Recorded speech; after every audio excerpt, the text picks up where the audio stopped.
NASCAR is back in Michigan, back in the shadow of the Motor City.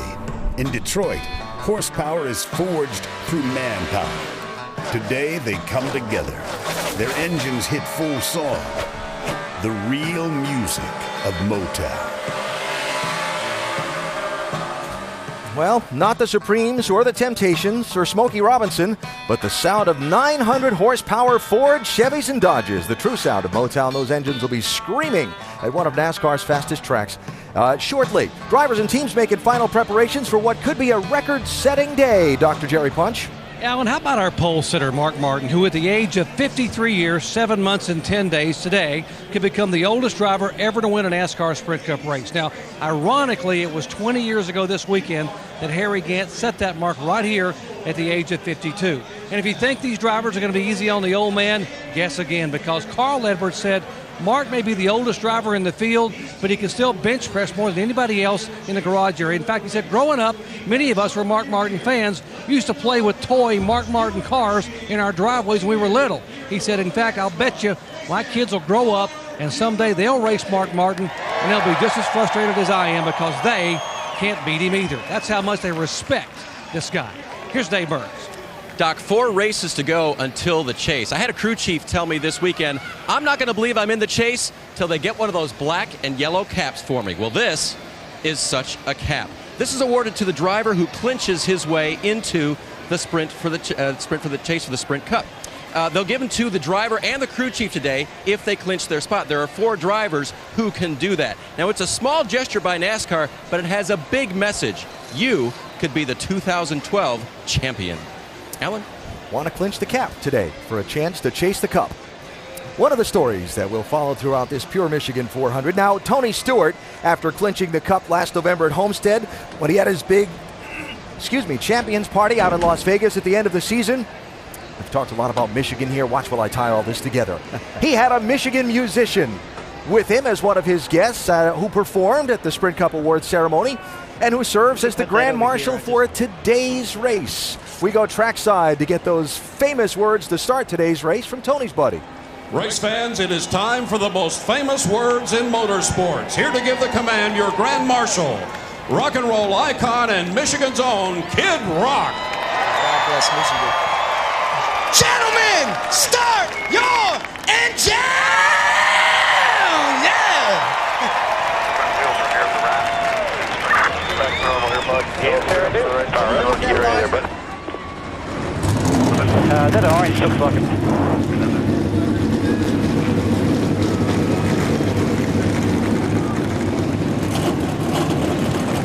With enthusiasm, we are ready to race today in Michigan. Now, I've had several home state references already, the Grand Marshal, the manufacturers, and now our ESPN in-race reporter for the day, Brad Keselowski, a native of Rochester Hills, a Detroit suburb, already a 3-time winner this season. But Brad says a win at this track would be a big deal for he and his family. We talk with Brad Keselowski on the Pace Laps at Michigan next.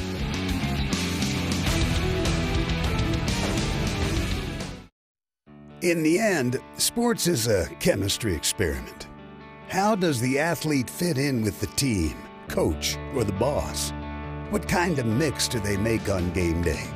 Unbearable or unstoppable? Some teams never find that right combination. But when they do, oh man, it's beautiful. Now, some great sporting combinations there, and many in the NASCAR Sprint Cup Garage feel that Brad Keselowski and his crew chief Paul Wolfe have that championship chemistry. There are ESPN in-race reporters today, and they come into this race on quite a roll. Longest top 10 streak of all drivers. Brad, 6 consecutive top 10s now, starting with that big win at Kentucky. Let's talk to him. Brad, Dale Jett, the ESPN. You with us? Yes, sir, Dale. How are you? I'm great, Brad, and we appreciate you talking with us today. As we get to our mailbag question, I think you'll probably agree with me that there's a lot of crew chiefs down in that garage area that would like to think they were race drivers or would love to be one. And that leads us to our question here. Paul in Milford, New York asked, what kind of advantage does having a former driver as your crew chief give you? Well, I think it's huge because you can kind of have those hidden communications where you kind of both know what each other are thinking without saying anything. And Paul and I think, have that. I think it's a big advantage in so many different ways, and we have great chemistry that comes from it. I respect him, and he respects me, and because of that, I think it takes our relationship to a whole nother level to be the best we can. Hey, Brad, I know you had a race back here in June on this new surface, and I know this is a different tire. As the speeds have ramped up, you don't have nearly the racing room that you once had on this track yet. It hasn't widened out. Has that brought the stress level up inside that cockpit a little bit? Oh, absolutely. The first few laps and restarts are, they're really crazy, to be quite frank, Dale, because going down into turn one that you've got to find your way into that main groove where all the rubber's at. That's that big black patch right in the middle of the track. If you don't find your way into that groove, you're either going to spin out or wreck, or you're going to lose a bunch of positions trying to make sure you don't. So it's a dogfight into turn one to get that groove and to find it, and from there you can go race. All right, Brad, you have a great, safe day out there. Now, Andy's going to talk to your crew chief and that former driver, Paul Wolf. Thank you, Dale. It's great to be back in Michigan, and I want to send my thoughts out to these guys. A couple people in the garage that are fighting some illnesses, and our thoughts are with you, and so are our prayers. Get well soon. Hey, Brad, it's Andy in the booth. You have us here? I'm sorry, I was talking to Paul. It's one racing crew chief to another, Paul. It's Andy in the booth, if you got us. I got you loud and clear. I knew who you were calling for. Okay, Paul. Hey, you guys have really raced the last 6 races very, very strong and pretty well locked yourself into this chase. How will you approach these next 4 weeks? Will you just kind of tune on what you have, or are you going to try some new things? Obviously, everybody's worked hard over the last month, and we've had results to show for that. So it's put us in a position where we need to try some things. We know we need to be a little bit faster to be able to be a legit contender when it comes to chase time, and we're going to continue to try some things. And just got to thank everybody back at the shop. We put a lot of pressure on them here to help us find some speed, make better race cars, and everybody's stepping up, and that's what it's going to take to be able to contend. So. A lot of hard work and, making the right calls today, and hopefully we can get us another good finish. Well, you've been making a lot of good calls here lately, Paul. We appreciate you talking to us. Good luck today. All right. Thanks a lot, Andy. And from our in-race reporters to our over-the-wall reporters, actually in his second race of the weekend, Ben Fetzer is carrying front tires for Bobby Labonte in the 47 car. Montreal Saturday, Michigan Sunday. Have a good, safe race today, Ben. We look forward to watching the pictures. And as we get ready to see how this race unfolds, there has been one dominant topic of conversation in the NASCAR Sprint Cup garage all weekend long. The new pavement put down on this racetrack for this season, the blazing fast speeds that have resulted, the tire problems from the June race, the different tire specification Goodyear has brought for this race. It's all anybody's talked about. Yeah, Alan, as I was in the garage area talking to these drivers both Friday and Saturday, that was the whole topic of conversation. The speed that you carry into the corners, the speed that it continues to carry, and just what's going to happen. They know if they get their car free enough to turn in the center of the corner, that's going to be loose. And over 200 miles per hour into these corners, that's a handful for these drivers. It is, and the speed staying there. It doesn't fall off. It's not like you can wait on the track to come to you. The speed stays right there, and it's going to be a kind of a game for the crew chiefs to play as far as strategy. When that track stays so fast, you don't really need tires to go any quicker, so you're going to see a lot of that. And plus these engines, they're really stressed here. You're not out of the throttle very long at all. They turn a lot of RPMs, and we've already seen a few problems there. Now, given the narrowness of the racing groove, the high speeds, the difficulties of the track, two of the sport's heavy hitters, Jimmy Johnson and Dale Earnhardt Jr., are starting at the back of the field. Can they get through the traffic and get to the front? Absolutely can. These Hendrick cars are probably the fastest cars on the racetrack if you poll some of the people in the garage area. I think they're not going to have any trouble coming up through there. Jimmy's car has been really fast on these high-speed tracks lately, and the 88 car won here the last time. I don't think they'll have any trouble getting there. Yeah, you talk about it is a narrow groove, but you can run side-by-side through these corners. It just slows you down a little bit. But if you'll remember back to June when Dale Earnhardt Jr. won this race, he made an early pit stop because his car wasn't handling properly. So he went to the back and worked his way to the front. So yes, they can come from the back, and we're going to have a great time watching them do it. Johnson and Earnhardt Jr. with a couple of our great high-definition onboard views for this race. Brad Keselowski, our in-race reporter, is carrying the Dodge onboard camera today. Brad in the office. Tony Stewart, the fresh from Florida Gulf Seafood camera. Clint Boyer has the 5-hour energy camera. And Greg Biffle has the Coke on board. Matt Kenseth has the Ford EcoBoost camera. Kevin Harvick with the Jimmy Johns on board. And the aforementioned Jimmy Johnson with our Lowe's camera, and Dale Earnhardt Jr. with the Chevy on board. Couple more quick stories from pit lane on the final pace lap of the race. Mike? You know, Alan, when it just appeared that Jeff Gordon's luck had improved, well, misfortune struck again last week in Watkins Glen. On the final lap, he hit oil, and as he slid through the corners and spun, he ultimately slipped in the standings all the way down to 15th. Subsequently, he finds himself now trying to regain traction in the wild card hunt. Today, Gordon rolls off 11th, looking for a much-needed win, one that would no doubt grease the tracks toward another chase berth. Vince Welch?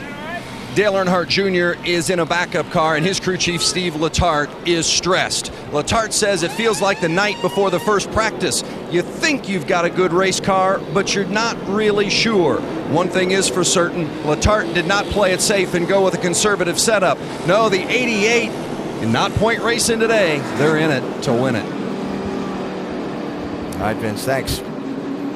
And a reminder that you can check out NASCAR.com/RaceBuddy to watch coverage today live from Michigan. Follow your favorite drivers for free with 8 live camera views. 400 miles, 200 laps. We'll keep track of speeds. They won't fall off much over the course of a fuel run. And as always at this racetrack, fuel and pit strategy, very critical factors in determining the outcome of the race. The pole sitter Mark Martin has chosen to start on the outside lane as the pace car hits pit road, and we are set to start the Pure Michigan 400.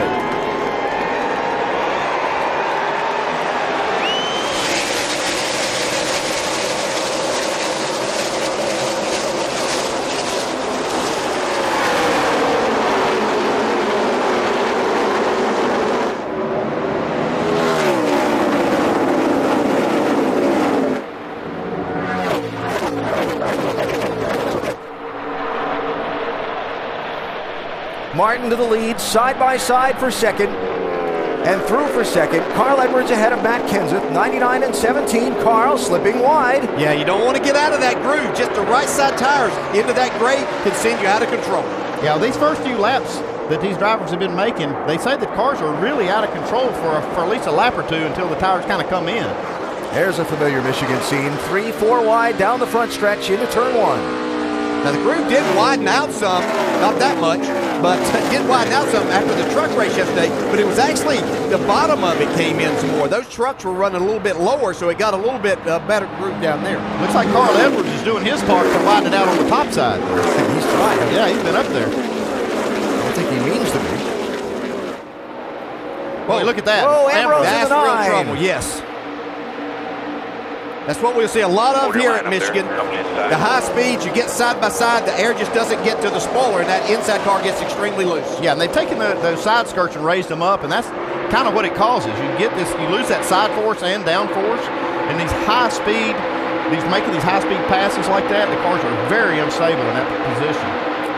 Kevin Harvick with a wiggle and wobble off turn 2. Gathers it up. Ambrose, by the way, 9th to 19th. Just with that bobble in 3 and 4, but a nice save.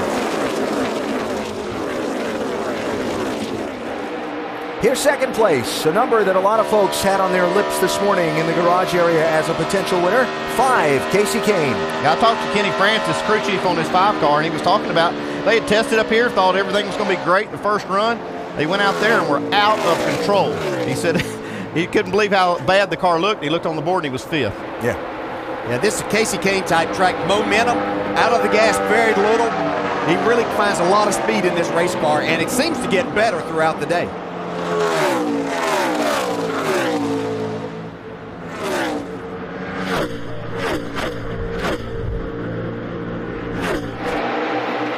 '24 Jeff Gordon had a little wiggle and bobble in turn 2 on the opening lap. Backed up a couple of spots. Now he might lose a couple of more. Biffle in the 16. Keselowski in the 2. Yeah, as you can imagine, the draft plays a huge effect here with speeds over 200 miles per hour, well over 200 miles per hour as they enter these corners.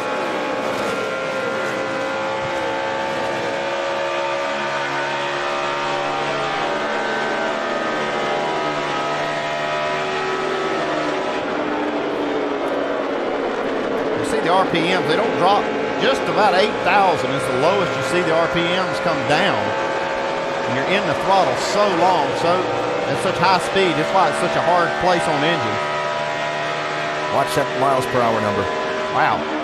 Oh, trouble in the grass. Caution out, David Gilliland in trouble off turn 4.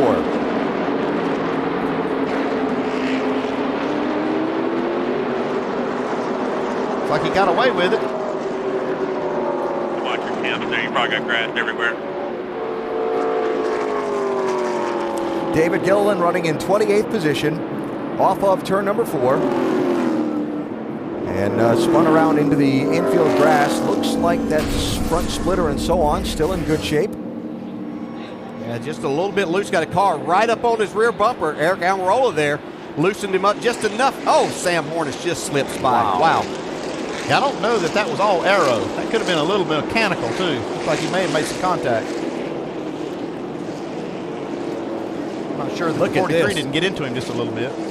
I don't know how he didn't hit him right from this point in time. Watch the move Sam Hornish in this 22 makes. The wheels have turned to the right. Now he's going to turn to the left. Sam said, uh-oh, I got to do something quick. Yeah, you're thinking about this point as a driver. This isn't going to turn out too good. You're expecting to get hit in the right rear, which is just going to send you head on into the wall. But fortunately for Sam and for David, that didn't happen. Those big roof flaps designed to slow the car down quickly when it gets turned around sideways and backwards. Because you saw the 175 center of the corner's slowest speed for Brad Keselowski just on that lap before. Early caution at Michigan. Mark Martin has led all the laps so far.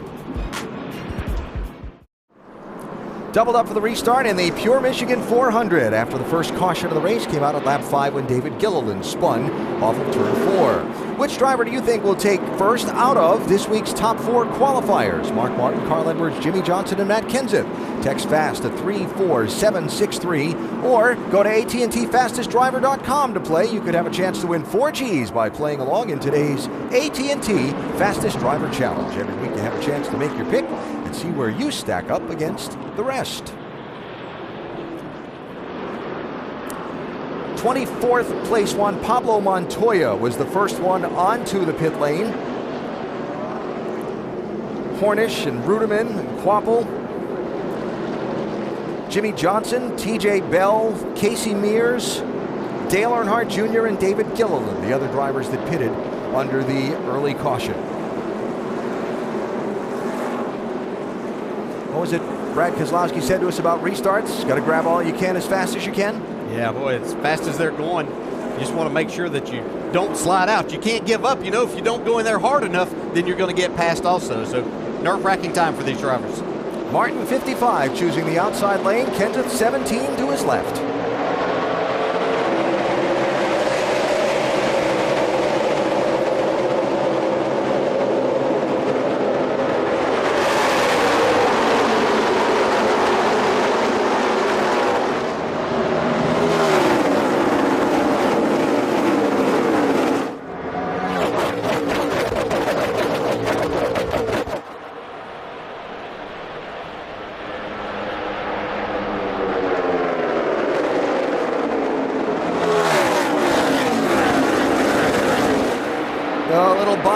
Truex in the 56 as he races with Casey Kane in the 5.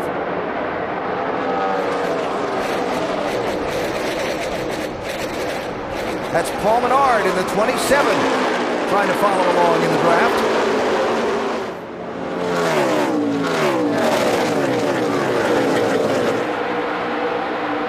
Menard to 4th. Kane to 5th. Carl Edwards right behind him.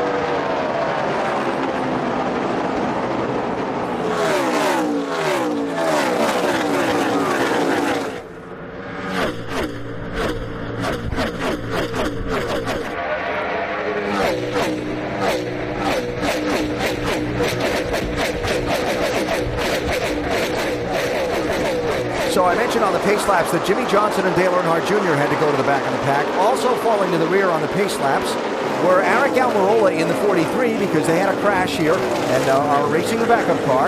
And Sam Hornish in the 22. Parker Kligerman practiced and qualified that car while Sam was up in Montreal focusing on the NASCAR Nationwide Series race where he's right in the thick of the championship. how hard is that, Dale, just to come from a road course, not have a lap on a track, and come to a track so much different with all the speed and just dive in here with no practice? Yeah, it certainly makes it a real challenge, and Sam's done a great job. The one thing that he did have on his side, there was a test here about 3 weeks ago, and Sam was here for that. So he is a little bit familiar with the new pavement and everything, and with the race car. Oh, look at this, getting close. A couple of guys who had great qualifying runs. Trevor Bayne in the Wood Brothers 21. Landon Castle in the BK Racing 83. Had the bobble. Ryan Newman and Tony Stewart going to go by him. Get down on the inside and get pinned down there, you just lose so much momentum. It's hard to make that up, and it's almost like you're getting freight trained on that outside before you can get back up to speed and get your RPMs back up. Kevin Harvick on board with him, right behind Jeff Gordon and Joey Logano in the orange 20, ducking to the inside. I think where you really saw the effect of the draft right there when Tony Stewart stuck in the middle, not able to keep up with that line.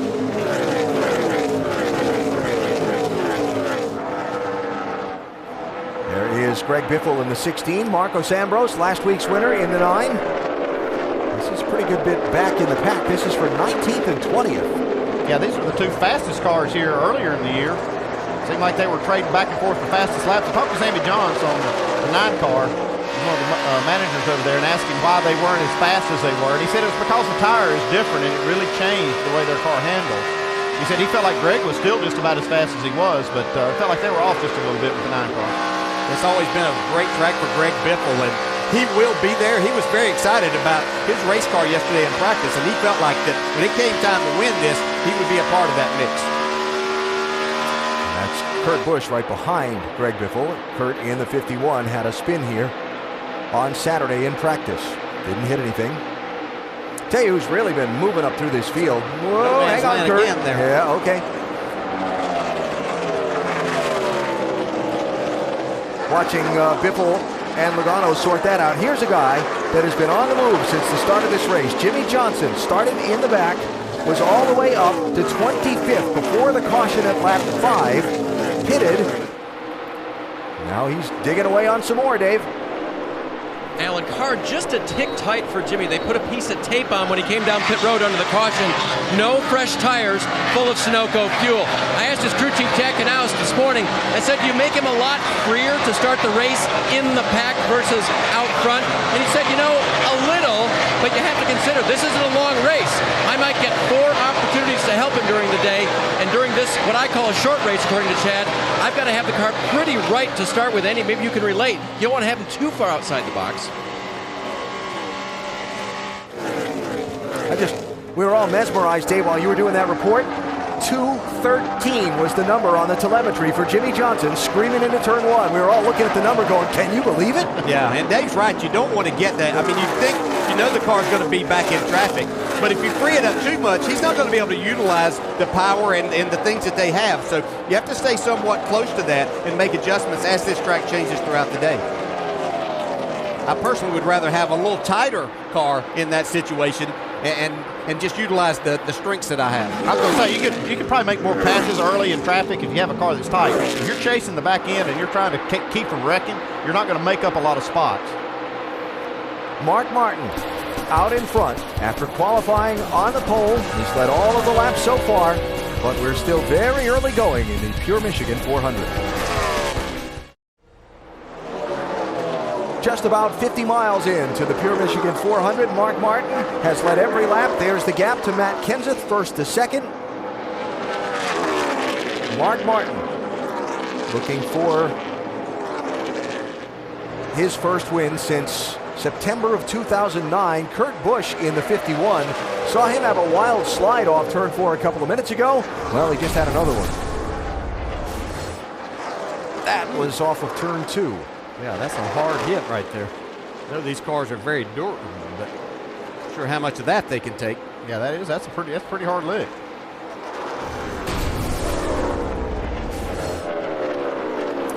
Looking to see if there's any fender rubs or tire smoke or anything like that, Doc.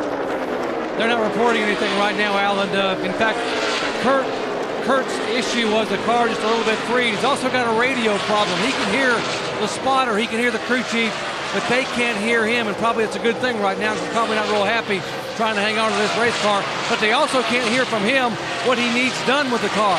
They have signaled him to say, hey, just use the old-fashioned signals, rub the roof if it's tight, rub the door if it's loose, otherwise we'll do the best we can when you're on pit road. Right. I copied you clear there. I got you tight.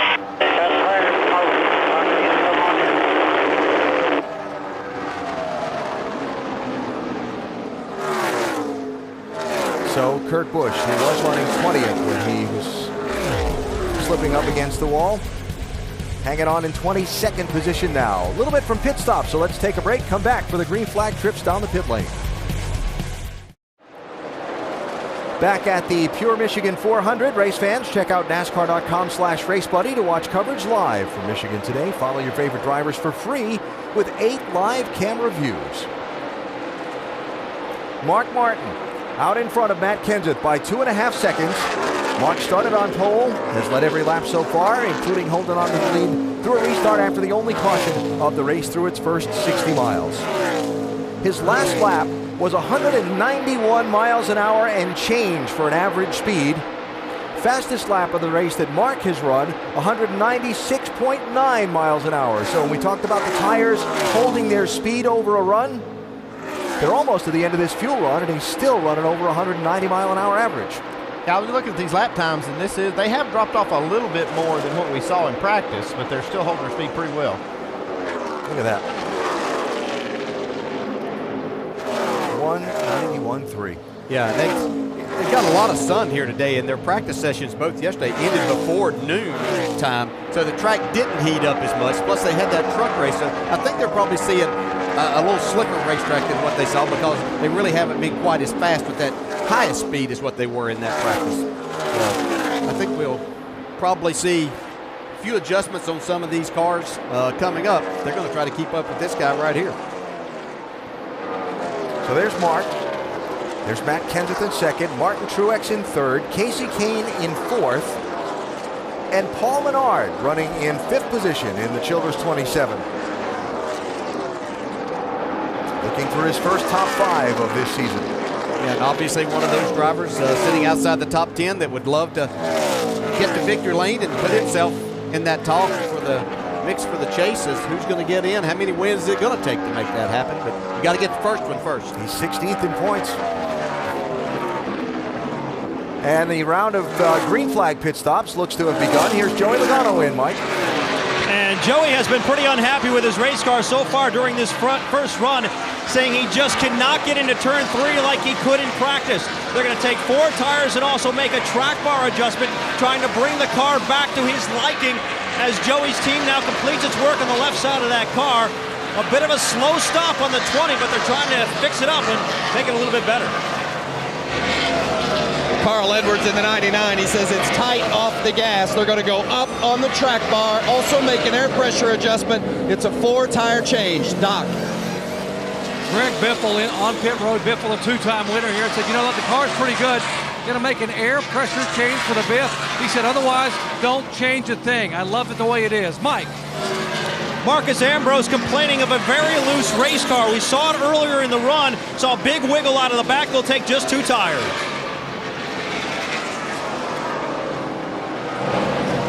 5-car of Casey Kane is in. They put in the first can of Sunoco fuel. They'll go for a second.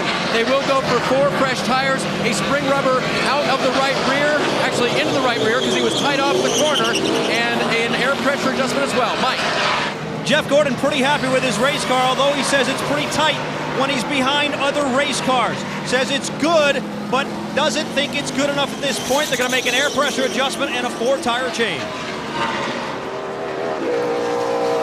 Mark Martin in from the lead.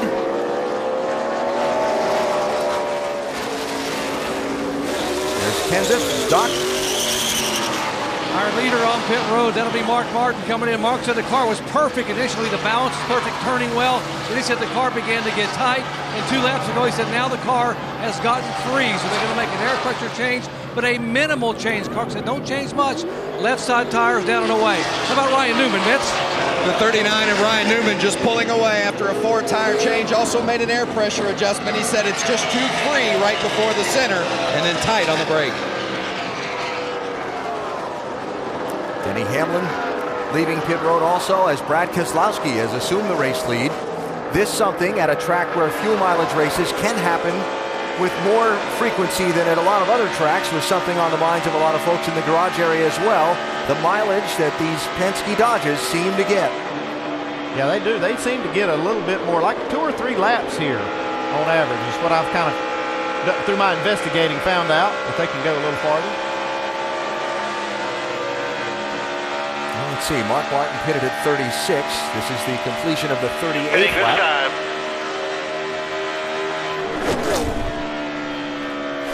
So it'll be 39 laps for the 2-car.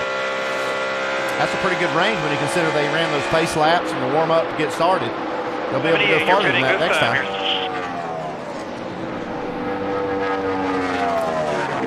We'd heard that they could get somewhere close to 40 laps, Andy, and that looks like to be the case. That's just what they would tell them. Yeah, if you can go 40 laps, you can break this thing up, make 5 pit stops. 55-mile-an-hour pit road speed limit today. As Keselowski comes onto pit road from the lead, Jimmy Johnson is going to cycle to the number 1 spot as the 2 comes in for a stop. Mike?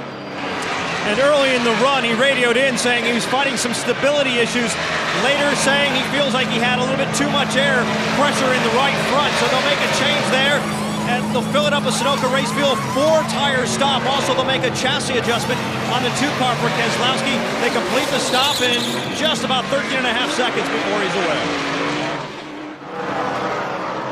So remember, we had the caution earlier at lap 5, and we had about a dozen cars that pitted under that yellow, mostly from 24th on back in the lineup at that time.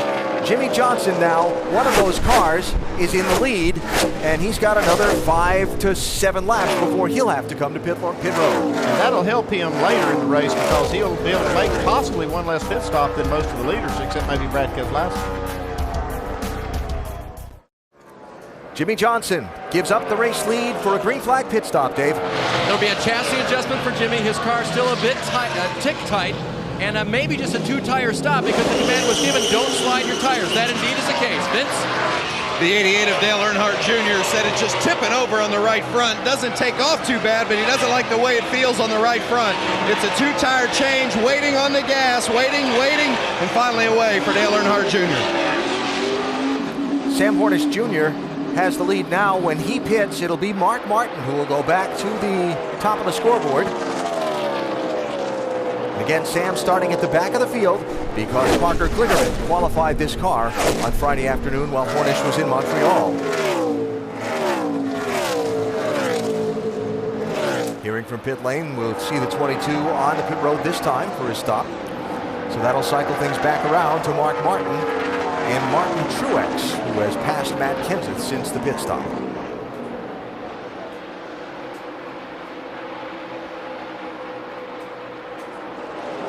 See Sam right there try to get all that he could. Actually travel around the corner as far as he could, but got the car a little out of shape.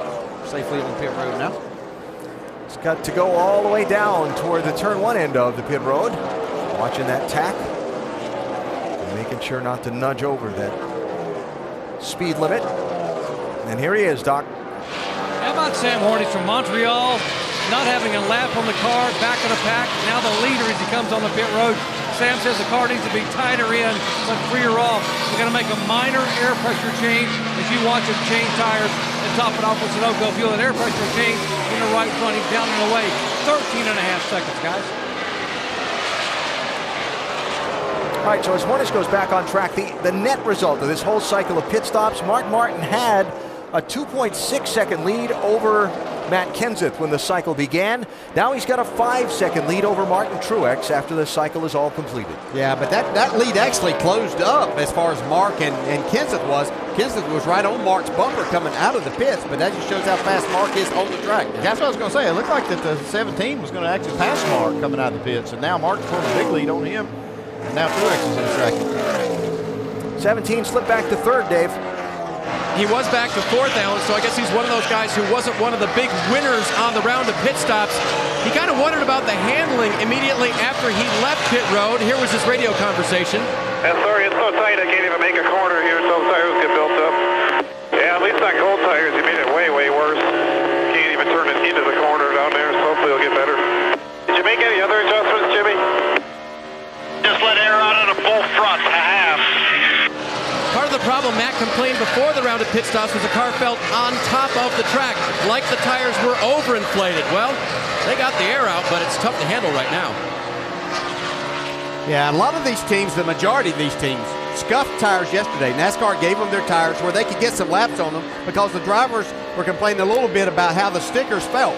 Sometimes you do that in anticipation of the track doing one thing, and you come back the next day and the tires just don't feel quite as good as what you were anticipating. I think that was Evil Loose, Matt just said on the radio. That's no fun. Yeah, over 200 miles an hour, that's no good. Kenseth running in third behind Mark Martin, the 5-time Michigan winner, out in front a quarter of the way into this race. And a near miss early for the 22 and Sam Hornish Jr. Oh, I tell you, Sam Hornish did a great job missing that 38 car. Barely got a scratch on the right rear quarter panel of that 22. He's been flying through the field. He's picked up a lot of positions. He started 41st. Sam Hornish Jr. right now has moved his way up into the top 20, 17th. Another big mover so far, Jimmy Johnson on a mission. Jimmy Johnson is on a rail. He is up 28 positions after starting shotgun on the field. He has passed everyone except for those few people that are in front of him. He's getting ready to move into the top 10 within the next lap. Let's take an inside look and get unlimited access to the NASCAR Sprint Cup Series, brought to you by NASCAR Sprint Cup mobile app and truly unlimited data on the Sprint network. Jimmy Johnson, surprise, surprise, is the biggest mover so far, going from 39th to 11th. Get unlimited access to NASCAR with live in-car audio and real-time stats on the NASCAR Sprint Cup mobile Android app, only from Sprint. Get the app and learn more about Sprint's truly unlimited data plan on sprint.com/speed. And if we go to the front of the field, just a few spots ahead of Jimmy Johnson, you'll find the leader, one Mark Martin. Oh, yeah, and I tell you, it does not surprise me at all how Mark Martin's running. I was down to garage area with Mark this weekend hanging out and talking, and he is so committed, guys. It's incredible. He was working on that chassis. He was making a lot of calls. He looked like a real young guy down there, really trying to prove something. And I'll tell you what, this car is running the same way that he's committed to making it run. He's all in, I call it, Brad. He's very, very focused on this 55, and their car's running that good, too. It's not just the 55. Yeah. But take a look real quick, the 14 car going one lap down. Tony Stewart currently in 27th. What's going on there? Well, we're not sure. We've heard him say to his crew chief that they've lost a cylinder, but we talked about the sustained engine RPM here. Very high engine RPM, wear and tear on the valve train, a lot of cycles on the motor. We saw that the lowest RPM for right around 8,000 up in that 9,500 range. That's really tough on the valve train, guys. He does not have a DNF for an engine while driving that 14 car, Doc. Yeah, he does not, but to the last 4 weeks, he's gone from 5th to 8th in the point standings, Nicole, and that really concerns him with still 3 races to go in the chase. Right now, he's saying the car just lays down off the corner, a little bit of a vibration, and here's what's going to happen. Steve Addington just told Tony a minute ago, keep running. We're getting everybody in position in the garage area. Our engine guys, we're getting backup plug wires, ignition wire, everything we need, and when we tell you, that's Jeff Mindering, by the way, the car chief, talking to Steve Addington right now. When we get everything ready, Tony, we'll have you pull in the garage area, we'll raise the hood and work on it. We have got to be able to finish this race. We got some kind of motor problem here. It's laying down like it's lost a cylinder here. All the vitals are good. I'm sounding real good. All your voltage is good? Everything is good. All the gauges are good. Stewart now in 29th. Yeah, and it's dropping back. It's not going to get any better. They're going to have to fit. If it is a broken valve spring or a valve train area, that valve could come down, hit the piston, cause a bigger engine failure. So they're going to need to get that thing looked at if they hope to finish this race. You heard what they've done. They looked at everything he could do inside the car. A lot of times a battery that's going bad will cause the same problem. But Tony says that's not the issue. The gauges all look good. So I'm afraid that he does have an internal issue, just like you said. Yeah, well, when they come by, you can hear them. That car sounds like it's laying down. It's thundering by us. Jimmy Johnson started at the back of the field because of an engine change. Stuart Haas running HMS engines as well.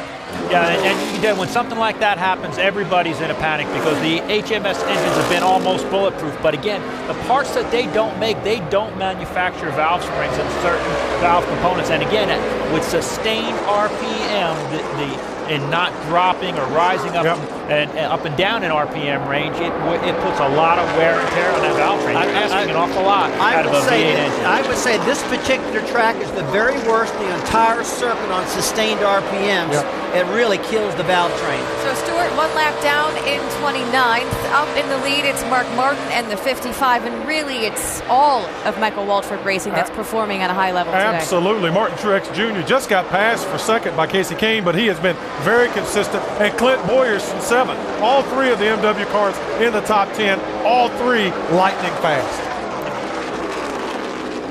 Watching Mark Martin out front by a half a second over Casey Kane, Martin Truex Jr., Matt Kenseth and Carl Edwards. They round out your top 5. 61 laps complete. More from Michigan in a minute. A strange and terrible wreck as Mark Martin was caught up in an accident in front of him off turn 4, spun down pit road, and caught the butt end of the opening of pit wall. You see Mark climbing from the car there, fortunately, because look where that car hit that wall just behind the driver's compartment. I don't know if that got the oil tank there. More than likely, that's probably exactly situated right behind the driver's seat there, just in front of the rear tire. Yeah, you can see oil up inside the glass, the rear window, and it's busted the oil tank. Good to see Mark get out of that car. That was crazy. And see him thank the safety workers there, too, as he walked away. Yeah, they were right there on the spot to help that, what could have been a much worse situation, too. So this began. Mark had Casey Kane coming up from behind him, racing for the lead. Juan Pablo Montoya and Bobby Labonte were racing right in front of him in turn 4. Yeah, and Mark had caught these cars. You can see Bobby Labonte looks like just loses it, gets loose with that car right up behind him there. But Mark had been there for a while, and you can see Mark spinning now. Not much you can do except hold on and lock the brakes as a driver at this point in time. And right there, yeah, I was lucky the crew members weren't injured there as well. I'm telling you, that was just a crazy accident. Mark's trying to keep it off the wall right here and keep it a little damaged as he possibly can, but just can't get it back out. Wow, you can see all the oil go out from under it. Instantly, it ruptured that oil tank. That could have been a big problem if it had caught fire immediately. Man. Safety crews were right on the spot, though. And Martin had caught this 47 and 42 and been behind them for about 10 laps, but couldn't get around them because the 47 and 42 had a little fresher tires, but you can see the fire underneath, but the fire crew was right there on top of things.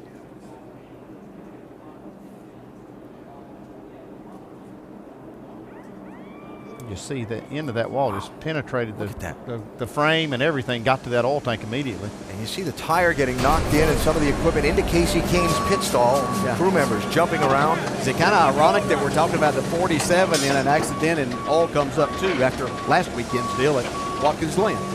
See, it just severed the frame, the whole rear frame section. Such a fast race car Mark had. No, that's too bad. And like I said, he had caught Montoya and been working on him trying to get by him. That's how Casey Kane had closed the gap. I don't know if I hit him. If I hit him, I'm really freaking sorry. I got tied underneath him. I was trying to keep off him. I was actually off the throttle. Juan Pablo Montoya. Yeah, from the angle that we had there, which was a little bit late, there wasn't any contact at that point in time, but we'll have to take another look and make sure that wasn't the case. Geez, they come into the frame here. Doesn't look like there's no contact there. That's just a matter of getting there so close, and a car probably already a little bit on the free side.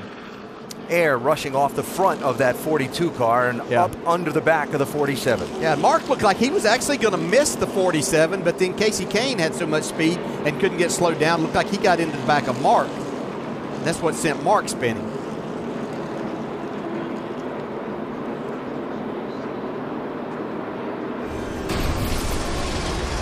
Reports from NASCAR on pit road that everyone is okay down in the pit area, but as you can see, there's going to be a cleanup to be done, and we apologize for that slipping onto the air. Caution out Scary, scary moment here in Michigan. Fortunately, everybody's okay.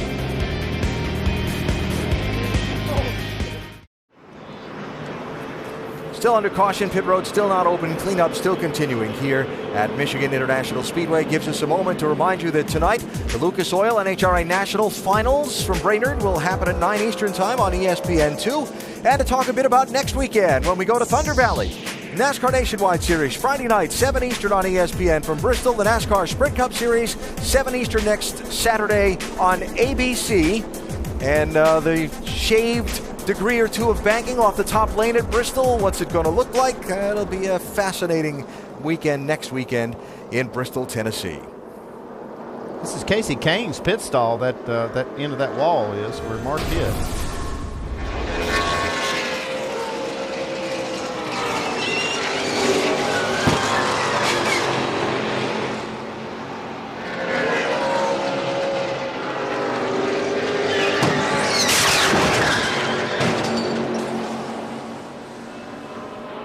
Now, fortunately, Mark Martin out of that car and okay, Mike.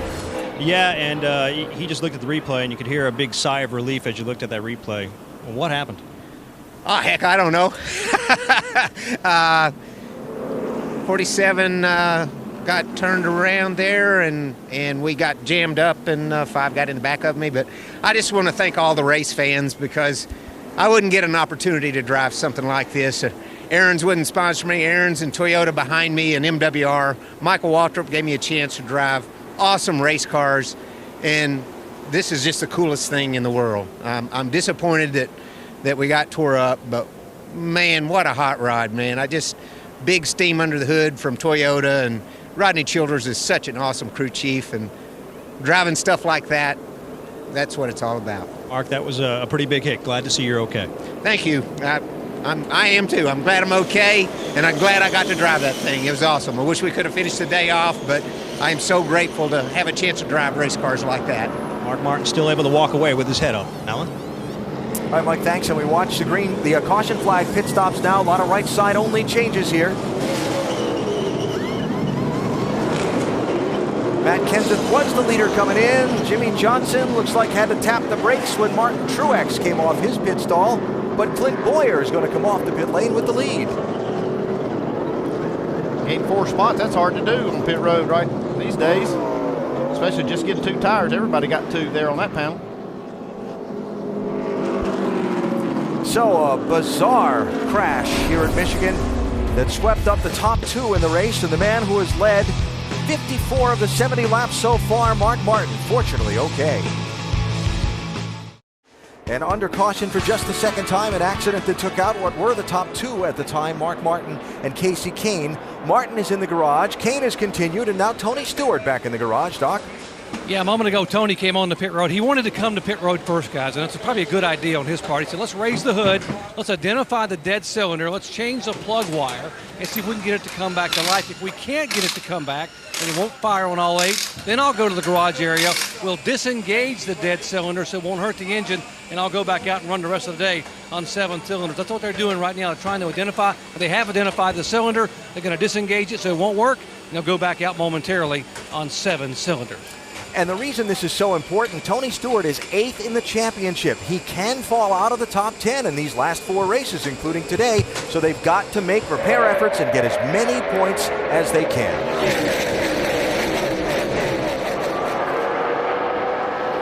Clint Boyer 15, Matt Kenseth 17 for the lead in turn 1.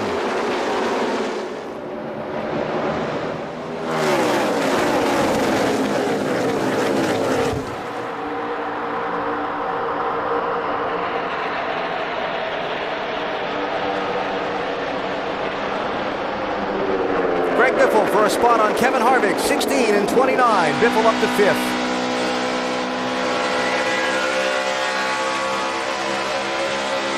See, there's 22, Sam Hornish. He's had some of the fastest lap times on this monitor that I've seen early in this race, making his way up from the back. It might be a factor in this thing before it's over. What the caution did in the long yellow is it got all the guys who were off sequence on pit stops that played some strategy, like Jimmy Johnson and Dale Earnhardt Jr. and Sam Hornish, who started at the back. They got a chance to get back on the same pit cycle as the leaders now, and they're all up in line with good track position. Yeah, it even took away any advantage right for the time being that Brad Keselowski and the 2-car may have had.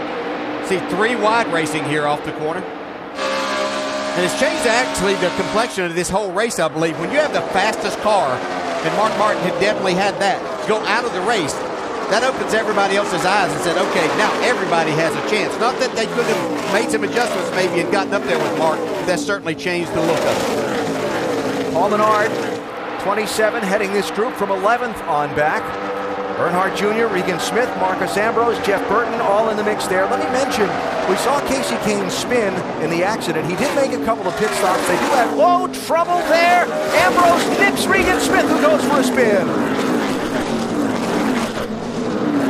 Hold it. Here, got more coming now, got more coming.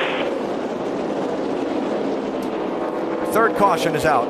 Has the race for 12th place. Went wrong. Yeah, this was a team that really had come on the last few weeks, had a nice top 10 run at Watkins Glen last week, and was having some success here today.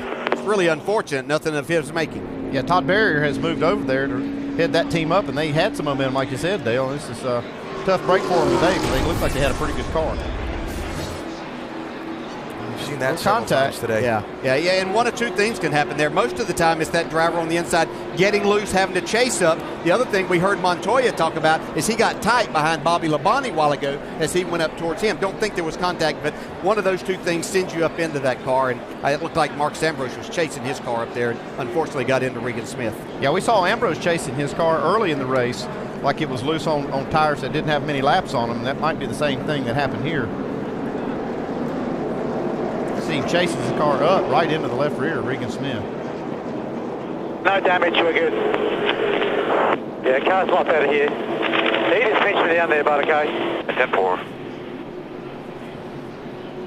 So last week's winner, and Regan Smith, who hopes for another good run today, involved in the third caution here at Michigan in the Pure Michigan 400.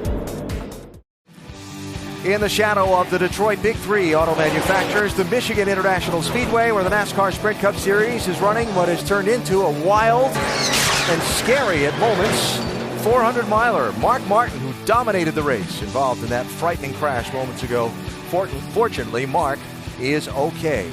We are under the third caution flag of this race after Regan Smith had some contact in turn 3 and was turned up into the wall. He has driven his car back to the garage.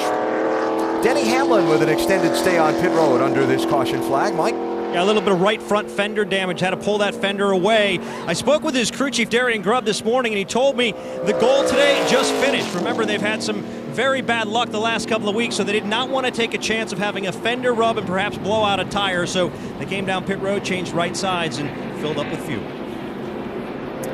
All right, so there's the report and the scoring serial on Denny Hamlin, who comes back out to form up for the restart. That'll happen in one more lap.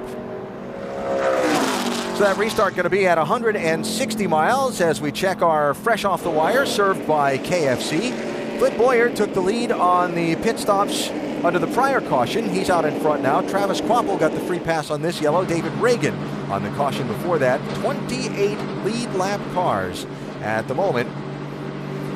Quick summation story on the day. Mark Martin led almost all of the first chunk of the race. Some guys that started in the back moved up nicely. Then the incident a moment ago that took Mark out of the picture. Everybody played a little pit strategy for track position. And there you are. The MWR looks pretty strong right now, though. They've got Boyer now out front after losing Mark Martin's car. MWR still has two good, strong bullets in the race.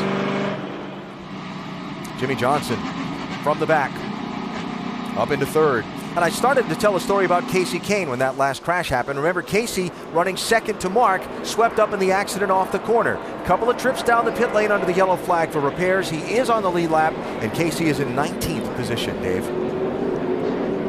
One of the biggest concerns that Casey had was underneath the car, how the fans were that can cool or let those tires heat up. Andy Peter, I'm wondering if you can help us out. When a car takes a slide like that, what kind of damage can it do underneath there? Well, hopefully, I mean, you see the damage from the contact. You hope it doesn't go through the grass and rip some of the brake duct hoses off.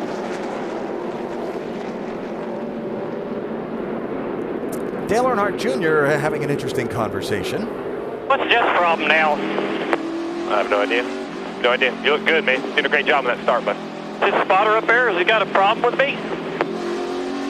I don't know. I'll find out. He's probably just mad you didn't follow him. He was going slower than I was. All right. His comments were he's mad and he should have wrecked you. Wrecked me? Yeah, that's what I was told. All right, something to keep an eye on there. Now Jr. here too, going to the inside of Greg Biffle. I will say this, in our watching the first 80 laps of this race, Jeff Gordon on the first few laps after a restart has taken some time to get going. Then he's lightning fast. Yeah, that's what's frustrating for Jeff, because he is fast after he gets going, and he doesn't want to lose too many spots. And I guess he felt like maybe Junior not only caused a spot he lost to him, but maybe some others as well. Yeah, he's lost some as this restart has happened also. Greg Biffle, 16. Sam Hornish Jr., 22. 8th and 9th spots there. And ahead of them, 2 and 48, Keselowski and Johnson. That's for 6th.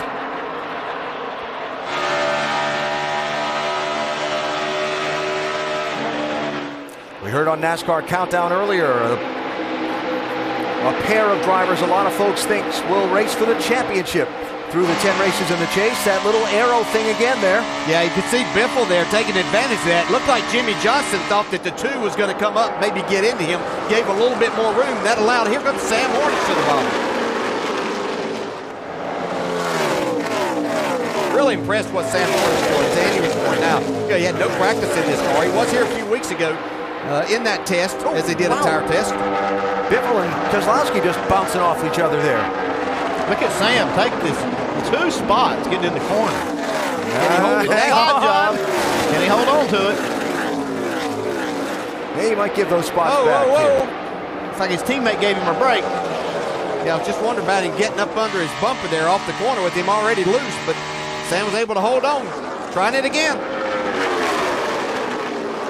Yeah, Sam's car works really good on the bottom, but it costs him a little bit of momentum as he hit the straightaway. Jimmy Johnson restarted 3rd. He's sliding back here on this restart. I think it takes Johnson's car a little bit to come in too, but when it does, he's one of the fastest cars on the racetrack late in the run. I don't think we've called Jamie McMurray's number yet today, except on a green flag pit stop. There's the 1 car trying to find his way into the top 10. Calling his number now. He's getting ready to be 3 wide in the middle. Yep. It's like he's back off a little. Yeah, Gordon's back up to speed a little bit, trying to push Marcus Ambrose. Remember that pattern for late in the race if you get a late caution.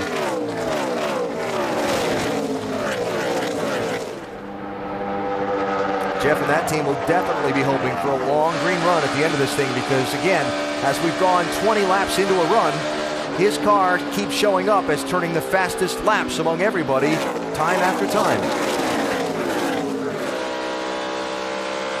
Yeah, those days as a driver that were always so difficult. You had a fast race car, but it wouldn't get going on the restarts. And man, it was just so frustrating. Let's see what we're talking about here. See, Junior just made a lane down there on the bottom. Does get the spot from Gordon. So the f***ing 88, he can thank me later for not wrecking his just that was f***ing stupid. I mean, I know Jeff's frustrated. I don't see anything wrong with what Dale Jr. did there. You go race and do all that you can do. It's a race, right? Little road rage, time to time there. There we go. And how many times have we said just so far in our coverage of these Sprint Cup races, these restarts are when these guys are trying to make the spots that they can get. They've carried this battle on, though. Vince, little trash on the grill of that 88 car worth watching also. Yeah, they just haven't been able to find the balance, at least as far as the sweet spot of that balance on the 88 is concerned today. Dale Jr. Likes it to be comfortable. Steve Letarte likes it to be fast. And Letarte said, if you can keep both of us happy, we're going to be hard to beat. They haven't found it just yet. And yes, Alan, that debris on the grill, a little bit of a concern right now. Oh, trouble. Turn 3. Middle of the corner. Joey Logano has slapped the wall. I believe that was contact from Montoya, I believe. And significantly rearranged the right rear corner of that 20 car. How's it look? Got you. We're smoking bad on the right rear. Oh, yeah. There's no way to save that with the way this racetrack is. It's not that upper lane. This is too much crash up there. The track's not coming in. Nowhere to catch the car. Might would have got away with that on the old track and not hit so hard. Maybe just touch the wall. And they probably wouldn't even been in that position. You see Biffle go by. Caution down, guys. Caution down. We got in the wall in 3. Coming to you. Joey hit the wall again while we were looking at the replays and then went back to the live racing. So caution out here for debris from the 20 car, 4th yellow of the race. Yeah, and from that first angle that we saw there, I'm not going to put all of that on Montoya. I mean, he may have gone a little bit, but you can see, and of course Logano was needing to turn down, but it's just they came together. My thought. You're not looking like that, Andy. I just want to see it again before I agree with that. By the way, you heard Jason Ratcliffe mention we got to fix this thing and get back out. Joey trying to stay in the top 20 in points, so that win can try and help him perhaps at wild card time for the chase. Yeah, I know, but I mean, he came down me twice, and he expects me to get out of the way again, you know? Yeah, simple. Come on it up here. There's usually at least 2 versions to every one of these. And the guy that's running right behind him there probably has a 3rd story, right? Well, the problem right here, the groove's really narrow getting in the corner. You don't have a lot of room to arc it in, so the groove's very narrow. See, this is after the first impact. Can't hardly steer it now. And their biggest problem, is once they get up there, and Alan, I think, pointed this out, there's just no grip whatsoever there. You can't slow down enough because of the speeds that you're carrying around here. So Logano to the garage, and the 4th caution is out. Pit road will be open this time. David Ruderman gets the free pass. And in everything that's going on, by the way, Clint Boyer's been leading. Yeah, and these guys are thinking that they're already at Bristol next week, I think. The contact we've seen. Yeah, it's been a little rough, hasn't it? Boyer and Truex running 1 and 2 for Michael Waltrip Racing. Roush Fenway Racing running 3, 4, and 5 with Kenseth, Edwards, and Biffle. It's been 19 laps since the cars were on pit road, or the leaders were. They last pitted on lap 70. Actually coming up on lap 90 now. See, Clint Boyer did make the move to pit road. Here comes 2 car, and a lot of people staying out, too. Little split decision here, Dave. They were talking about it all the way down to the entrance of pit road. It'll be 2 tires and gas. They talked about fuel only, but 2 and gas. 48 of Jimmy Johnson. He will pit for 2 tires as well and fuel. Mike?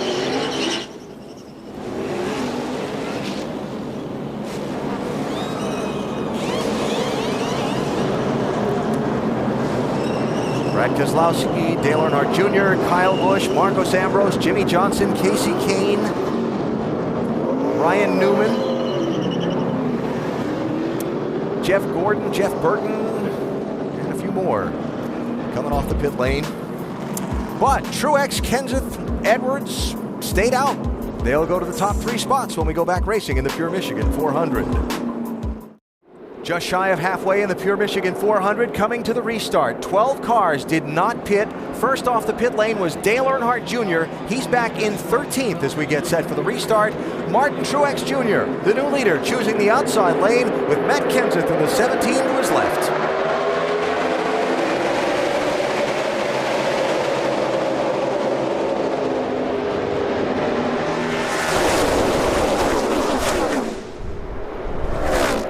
Well, hang on, Kenseth.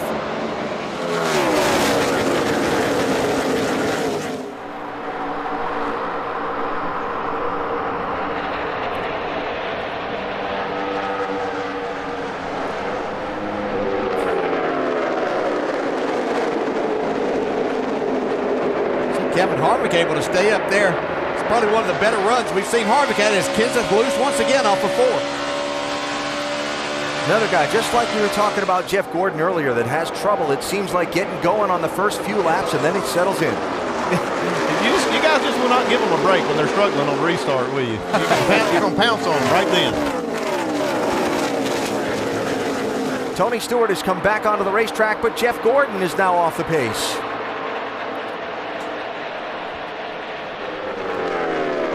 We talk about how hard this track is on engines.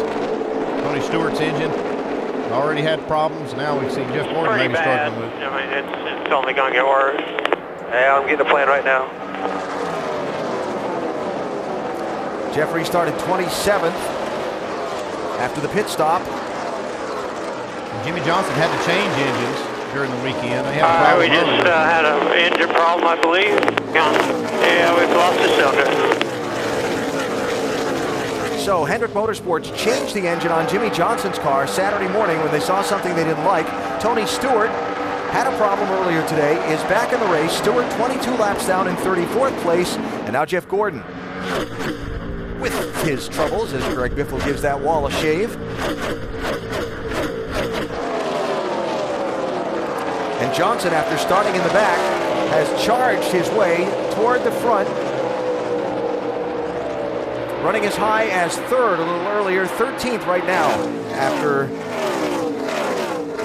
a trip down the pit lane for fuel under this last caution. Yeah, I was told that yesterday morning when they came back in, cranked the engine up early on, they got a little smoke from it then. Thought it was okay. See Greg Biffle trying to take the lead from Martin Truex, but then as they restarted it right before practice, they got even more smoke, and they decided they need to make an engine change on that 48. Yeah, the issue with the 48's engine was a scuffed piston. It wasn't what sounds like a valve train related issue like we hear on Tony Stewart's, and I'm thinking that might be what's wrong with 24. Greg Biffle is driving this thing. He's using up the entire racetrack, but he's running Martin Truex down. Yeah, but another Michael Waltrip Racing car at the front leading this race. When the 15 pitted, they had another one to take over the lead, and he's holding on to it. He's had all three of them lead laps here today. Look at Biffle. This time, he's trying to widen the groove out some.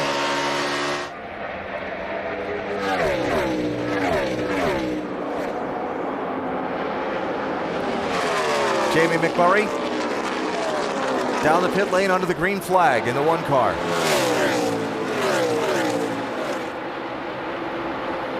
Greg Biffle, talking with Greg earlier in the weekend, and he feels like they've had a lot of speed in these race cars. And this particular racetrack has been a really good one for Biffle over the years. Maybe he's going to reverse the pattern here in recent years, because his pattern here in recent years has been to lead a lot of laps and then not get the win. He hasn't led yet today. He was trying, but it seemed like the closer he got to that 56 car Truex, the more he kind of lost the front end. And they both better look in their mirror because Sam Hornish is coming at him pretty quickly. What a story that would be. I've been watching this 22. I'm telling you, from the start of the race, he's been fast, working his way up. Now he's got track position. This car's still going to the front. Remember, started in the back because another driver qualified this car on Friday while Hornish concentrated on his NASCAR Nationwide Series championship effort up in Montreal. He got in this car this morning without a single lap of practice this weekend, and here he is running third. You know, he almost came back and won the Nationwide race there yesterday on the road course after getting involved in an accident, going back just almost outside the top 20. Probably another lap or two. He's going to give Justin Allgaier everything that he could handle, but what a great run here today. You can just see and listen to the confidence in Sam Hornish the more opportunities he gets in these race cars. Just doing a fantastic job here today. Trying to make a case that he should be the guy in this 22 car for next season for Roger Penske. Reminder to check out NASCAR.com/RaceBuddy to watch coverage live from Michigan International Speedway by following your favorite drivers for free with 8 live camera views. I gotta think Sam is thinking that, hey, how many chances I'm going to get at this level? This is one of the best opportunities I have. I need to make the most of it, and boy, he's doing it today. Hornish running third behind Truex and Biffle. Jeff Gordon has gone to the garage and is climbing out of his 24 car.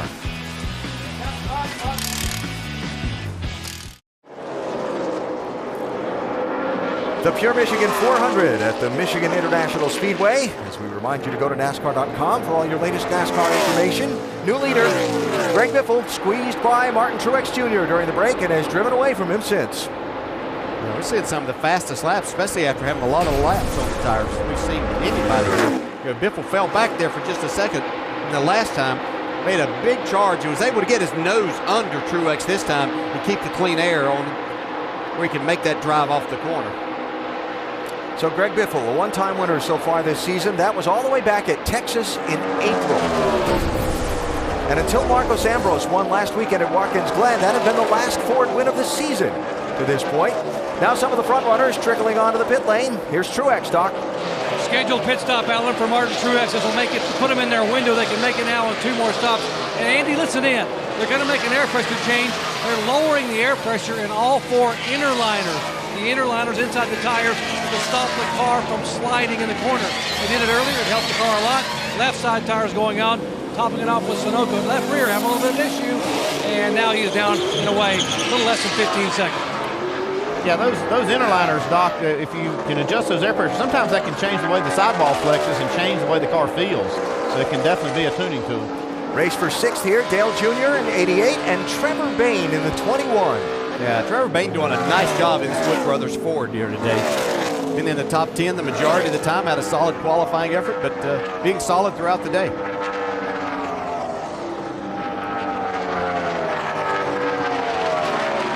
Trevor, of course, not getting to run every race this season, making one of his infrequent starts, but doing a solid job today. And 88 car continuing to move from the back toward the front, Vince.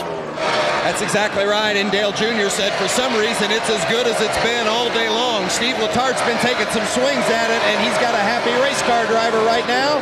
Typically, you got a happy driver, you're usually pretty fast. Remember, they're coming off their 2 worst finishes of the season at Pocono and Watkins Glen. They need a good day to give them a little shot of confidence here today, and they're having it. And Vince, remember, it was Junior said on Countdown, he said, well, he'll know in the first couple laps whether they've got a good car or not. This car not practiced at all after the crash on Saturday. And Steve Letarte put themselves in a good spot here because they only have to make 2 more stops. And that's these other cars, after they make this green flag stop, the ones that did not come in under the caution, they still have to make 2 more as well. So it looks like right now the highest running car that's going to be on this strategy is Junior. Well, they were looking for that combination of making the driver and the crew chief happy. Looked like they got them both. Junior wants to be comfortable, and the crew chief wanted to be fast. Looks like they got them both lined up right now.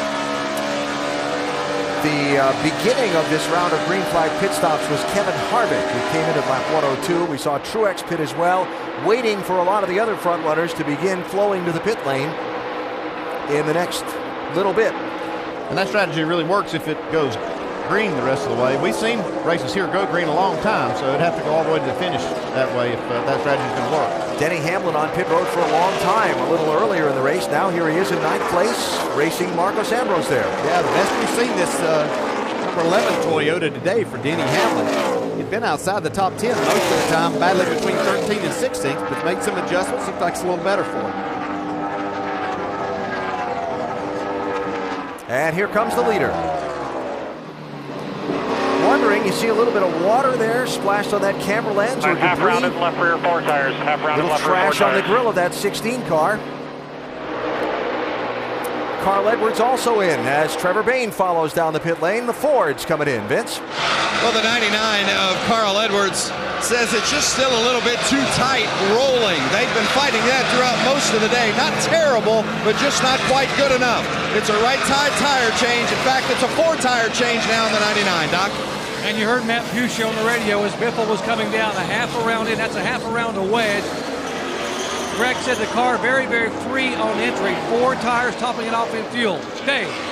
Matt Kenseth didn't want to be left out of the Ford Roush Fenway parade, so he comes down pit road now. He will get a track bar adjustment. Car just a little tight in, a little loose off. 2 cans of Sunoco fuel, 4 fresh tires. Remember, he was on the, I call it lap 110 plan. He pits right here on lap 112. They stretch it out just a little bit. Hi, David. As Kenseth rejoins, you see Hornish is the leader. I'm sure you all were curious like we were about why Greg Biffle was swerving that car back and forth as he was approaching his pit stall. We'll follow up with that after we cover the rest of the pit stops. Here is the leader on the pit lane with 88, now 87 laps to go.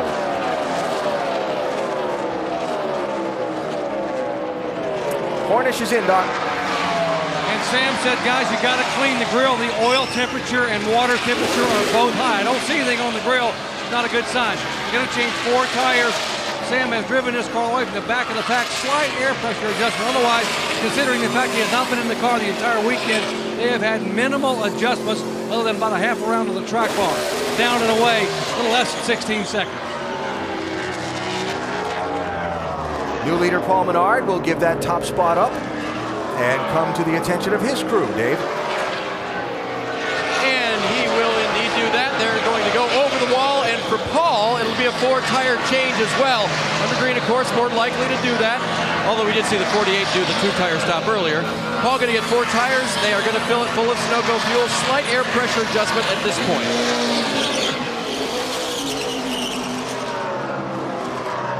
Menard having a very solid day here at Michigan.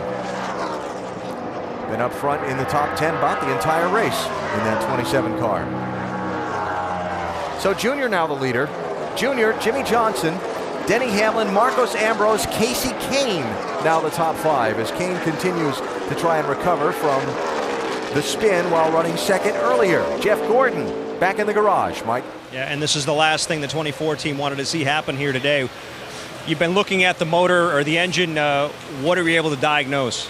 Yeah, it's a valve spring. I think that's the same thing that happened to the 14 earlier. So, you know, it's something that, you know, when you come to Michigan, you turn these kind of sustained RPMs on this big, fast of a track. It's always a concern here, and, you know, that bit us. And we weren't, I tell you, we've been having a rough weekend. You know, we're not, you know, handling the way that we were hoping to, but track position is so important that all we had to do is get track position. We still could have come out here with a good finish and even won the race. So a lot of laps left, and it's unfortunate that we don't get to find out what we could do with it. And it's kind of the year we've been having, so we'll just go on to Bristol. Meanwhile, one of your teammates out there, Dale Earnhardt Jr., he's leading the race. It sounded like you had some issues with him earlier in the race. What was going on? Well, he took me 4 wide. That wasn't that big of a deal, but he just slid up in front of me off of turn 2, and I had to check up or I'd have wrecked all of us. So I just didn't think that it was the smartest thing to do, especially his teammates. But, you know, he chose to do it, and that's fine. It all worked out. And, you know, I don't care who I'm racing out there. I'm going to show my displeasure if I'm not happy about something. But that one was pretty close, so no big deal. But glad to see he's running good. You know, those guys have really gotten their car dialed in here at Michigan this year. Thanks for your time. Thank you. Jeff Gordon and the 24 team continuing work on that race car, hoping to get back out before the end of the day, Alan. And they're going to see Tony Stewart back in the garage here with him again. Mike, he's just driven his car into the garage area again. It's like Junior, if he can make it to lap 130, he should be able to make it now on one more stop. There's second place Jimmy Johnson, 2.2 seconds behind Junior. Kind of interesting as we watch Jimmy run in second. At the start of this race, Johnson charged through the field and probably put 10 cars between where he was able to drive to and where Junior was. And it was like now Junior has worked on his car and made it much better. Out front in the lead now. Green flag pit stops. Juan Pablo Montoya in. Vince? Well, and he's been running in the top 10, which is somewhat amazing since he's got some damage to that race car, but they've done a nice job of getting it fixed and keeping it lively.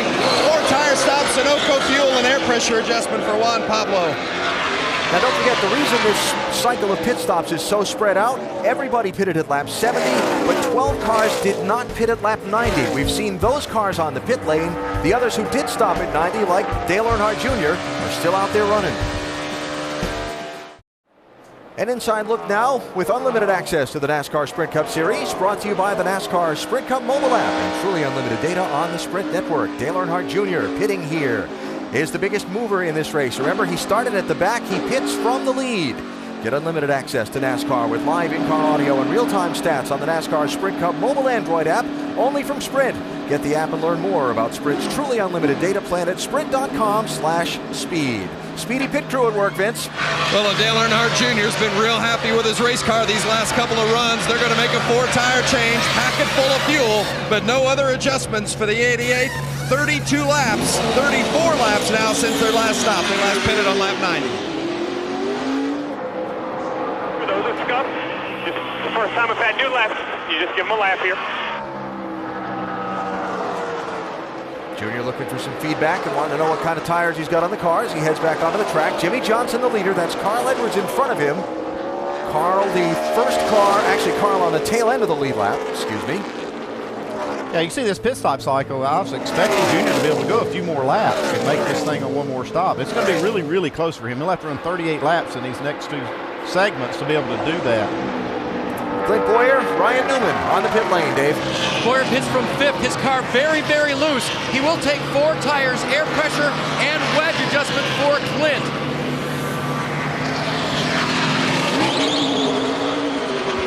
And right side of the screen, Jimmy Johnson will give up the race lead and come in for his stop. This with 74 laps to go.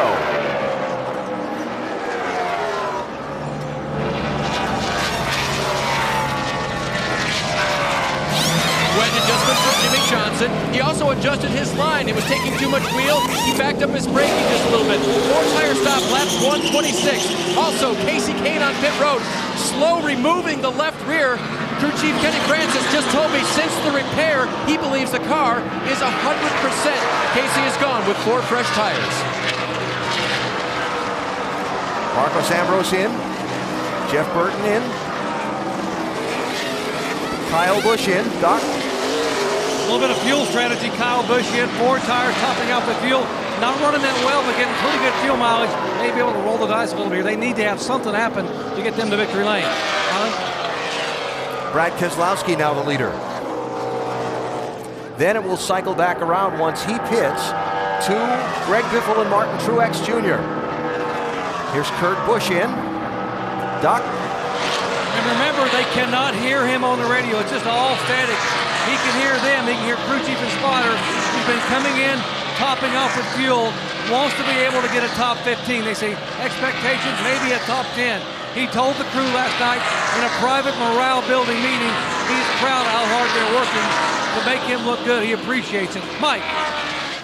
In practice this week, Paul Wolfe was very concerned that the two, Brad Keselowski, could not charge the corner the way they would like. They've gone to work on that car throughout the weekend and throughout the day, making a series of adjustments, and the car has gotten much better. They'll take on 4 tires here, an air pressure adjustment ever so slight, and they'll drop them down off the jacks in just over 13 seconds. A good stop for Keselowski. Keselowski's the only one that's proven that he can make it on one more stop. By making his pit stop here at lap 128, he only has to run 36 laps in each of these last 2 segments. He's already run 37. Pass-through penalty for Bobby Labonte for speeding on pit road under his green flag stop. Greg Biffle is now the race leader. It's Biffle, Truex Jr., and there's the gap from 1 to 2. Then Matt Kenseth will come back and cycle 3rd. Jamie McMurray 4th, Sam Hornish Jr. 5th. Jimmy Johnson is running 9th, Dave. Why don't you show you these left side tires, Alan? They are the ones that he started the race on. Talk about some good tire wear. They changed left sides for the first time today on that pit stop. Wow, I think Goodyear's done a great job with this tire and this new surface. One of the biggest challenges when they pit one more time, so does the 88. Everybody else ahead of us has to pit twice to make it. Okay, well, he's got the same thinking I have. I'm just saying the people that have proven it has been the 2 car. These 2 cars here may be able to do it if they go into a little bit of a conservation mode. You are the first car that only has to stop one more time. Everyone in front of you must stop twice. Yeah, I mean they've got themselves in a good spot. I was expecting them to run more laps in that segment there before they made that green flag stop, but they know that now that they can make it on one more, and that's putting Junior in the catbird seat, and so is Jimmy, and the 2 car too is in a good spot. 7 of the last 10 races here at Michigan, the last green flag stretch has been under 30 laps. But in the first race on the new pavement here in June, that last green flag stretch was 60 laps, the longest in the last 10 races here at Michigan. What do you go with? Long history or the new pavement brief history? Well, it's kind of hard. I've seen races go completely green here, green to checker. So I've seen them with a lot of cautions and some with none. Really, you just can't count on anything, Alan. So his answer to that was maybe. Yeah. Greg Biffle out in front, looking for his 2nd win of the season. Biffle, who came into the race 2nd to Jimmy Johnson in the NASCAR Sprint Cup Series championship standings by a single point, looking to reclaim the lead. Another twist in the plot, caution out for the 5th time here at Michigan. Kurt Busch running 21st into the wall. I'll throw out that strategy we saw playing out. told you can't count on anything here, Al. Wow. Got out of the groove. That just took off on him. It almost looked like something broke right there on the car, where he couldn't turn it. So tough day for Kurt, the former champ. David Gilliland gets the free pass to get back on the lead lap. So now, 64 laps to go. Everybody pits here? Yeah, everybody can make it on one more stop from here. What about the guys like Junior and Jimmy Johnson that were set to go on the one more anyway? They still come in here and what happens is you put yourself into another box if you don't, because then you have to run. You'd have to make that green flag stop a lot sooner, and it'd make you vulnerable to another caution coming out and putting you behind. Yeah, they should just be getting fuel where these other guys might get a couple of tires. Here they come, Dave. Matt Kenseth will give up third. He will get a couple of tires. His car is still a little bit loose in and tied off. They'll make a slight adjustment for that with air pressure. Vince? Carl Edwards, bottom left of your screen. They were going to go 4, but it's going to be a 2-tire change now for Carl. They're also going to make a chassis adjustment. He's going to go on the jack, and there he's off, Doc. Truex and Biffle, right side of your screen. Both of them on an adjustment. Don't have time. The crew chief said 2 tires for both guys down and away. Biffle is gone. A little bit of an issue with Truex. About another second delay, but Biffle hustling off, guys. Well, Greg Biffle's going to be the first one off the pit road, but by my quick count, I've got 10 guys who did not pit under this yellow flag. They include Dale Earnhardt Jr., Jimmy Johnson, Keselowski, Kane, Ambrose, Boyer, Kyle, and more. Under caution here at Michigan, our 5-hour energy rapid recap will get us caught up with what's happened so far. Starting with this, lap 64, a very scary moment for Mark Martin. Massive wreck. Hits the end of pit wall right there. That wall went right behind his seat. Let's take a look at this. Oh, exploded the oil cooler, everything. Yeah, barely missed that seat, Brad. Yeah, it did. You see the oil cooler explode. There's the fire from the oil. Fire crew was right there, got it put out. Mark Martin safe, but that is a horrific wreck. Mark Martin fine, so is everyone else on pit road. It's been a good day for Dale Earnhardt Jr., especially considering where he started, 42nd in a backup car. Yeah, absolutely. They said that's a backup car. He ran third with it. California tested it. They were pretty confident in it. Obviously, they transferred their setup from their race car. It's pretty good. And who's leading right now? Dale Earnhardt Jr. Though problems for those drivers running Hendrick engines. Tony Stewart, valve spring issue. Jeff Gordon, valve spring issue. And oh, by the way, Jimmy Johnson switched an engine earlier this weekend. Yeah, Jimmy Johnson switched that engine. And also Dale Earnhardt Jr., that backup car, he's kind of got a little better engine, a lot less time on that engine too. But talking about Tony Stewart, Jeff Gordon, they're having these problems. A big hit for both of these drivers. There's Mr. Hendrick checking on it. He's concerned about what's happening. Some concerns, though, right now with the leader, Dale Earnhardt Jr., Ray Evernham. You're not sold on this strategy. He did not stop. No, and my confusion is that, hey, look, Steve Letarte is a great crew chief, but anytime you've got to pit that much earlier than the other cars under green, which is what could happen now if we go green for a little bit, you put yourself in a position with having that car that good, and the caution comes out, boom, you're out of contention. That's what worries me. We've seen them all come down, though, these last 3 races to fuel mileage, or they've been a lot of races that have been accorded to fuel mileage. So I think you got to gamble. But I agree with you, Ray. You're taking a great race car away. And moments ago, we heard this. All right, buddy. Whatever happens, man, I'll let you know I appreciate it. All you boys in here prepared a hell of a good car, especially off the truck like that. I think we got a good chance now. Let's keep our head down and dig. One stop from here. Let me know if it still stays edgy, and I'll do some chassis work to it.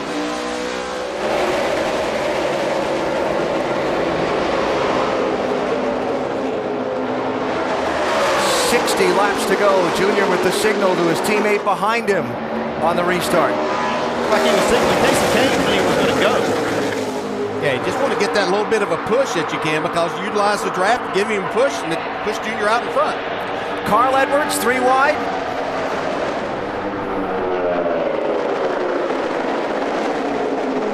Greg Biffle, first to have pitted, or first off the pit lane, restarted 11th. Trying to get 6th, 3 wide here off turn 4.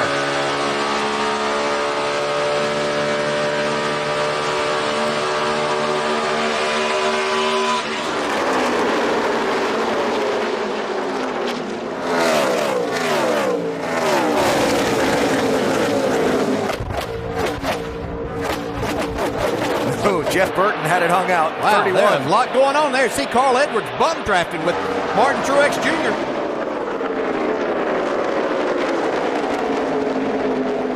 Off the pace, Juan Pablo Montoya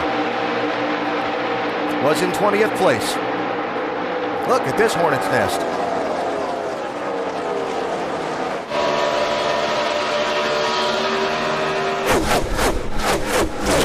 Caution's out.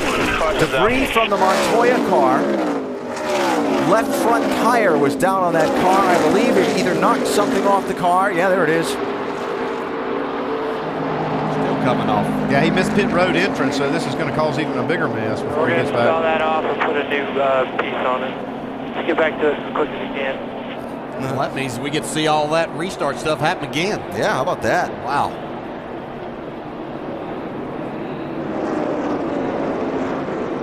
So the 6th caution flag of this race is out. Now with 58 laps to go.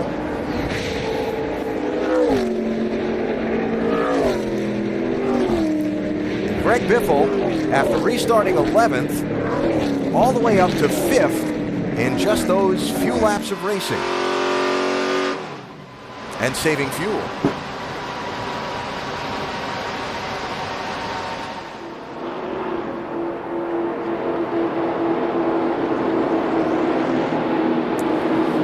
So we'll regroup here, clean up all the debris. Wait on it, wait on it. Okay, let's go. Not yet.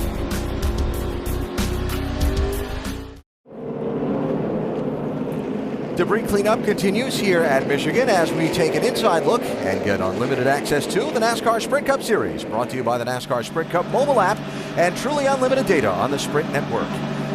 16 lead changes so far today in what has been a very competitive and eventful race here at Michigan. Get unlimited access to NASCAR with live in-car audio and real-time stats on the NASCAR Sprint Cup mobile Android app, only from Sprint. Get the app and learn more about Sprint's truly unlimited data plan at sprint.com/speed. While we work the caution and they clean up the debris from the 42 car, in-race reporter today, Brad Keselowski, is running in 3rd. Hey, Brad, Dale Jarrett, you with us? Yes, sir. All right, buddy, I think this is what every race driver wants. About 100 miles to go. You can see the front. What do you got for him? I think we got a little bit of something for him, Dale. I'm pretty excited about it, to be honest. All that trick stuff these guys got on their cars doesn't seem to run for the first few laps. They look about undrivable, so I'm going to do everything I can to make sure they're as undrivable as possible. So hopefully we can get in front of them, get the clean air drive away. The 88 and 48 are very fast, but so is that 16 in front of me. But I know if we can get the Miller Lite Dodge out front, it'll be really fast too. Hey, man, has this groove widened out any for you guys to race side by side through these corners? No, not really. I know everybody's working on it. I've tried a couple other lanes, and it seems like I just barely made it back around. That's not any fun, but it hasn't widened out yet. Give it some time, and it will. All right, man, good luck. We're going to have fun watching you go to the front. At 10-4, thank you. I want to make it as undrivable as I can. Hey, he told us, if we saw in the interview with him, that he's a thinking man's driver. He likes to outthink them. That's what you do. Restarting one more lap, our Marty Smith has been working the Twitter beat inside the ESPN pit studio all race long. Marty, I bet there's been some fun stuff. Well, absolutely, Alan. And right now, the current topic of conversation overwhelmingly is Jeff Gordon versus Dale Earnhardt Jr. and what the fans are making of this. Many, of course, hating on Jeff Gordon, given that Dale Earnhardt Jr. is the most popular driver in NASCAR. But it does lead me to wonder, one of the people here say that Jeff may want to look at the replay. Junior didn't take him 4 wide. I guess Rick Hendrick was right that you get cranky when you get old and blind. That from Live for Dale Jr. 88. But it does make me wonder for Dale Jarrett, what's it like when you're a driver and you're trying so hard to be successful and your time is fleeting? How hard is it when you face that adversity to maintain your composure? Yeah, it's something. And I think that in Jeff's respect, it's just been disappointing for him the last couple of weeks. And he said today that he was disappointed in the way they came here and ran. And I think that had a lot to do with his comments. So getting ready for the restart with Earnhardt Jr. leading. Jeff Gordon back on track after time behind the wall. He's 31 laps down after the engine trouble of earlier. Free pass to Jamie McMurray. There he is in the 1 car.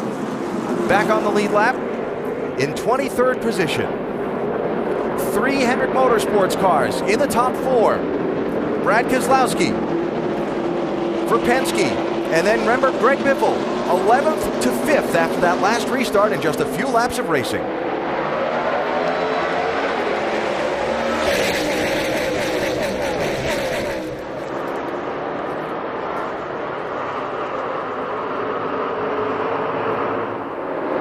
Biffle did that the last time on the high side, making those passes and coming quick. He's stuck down on the bottom now.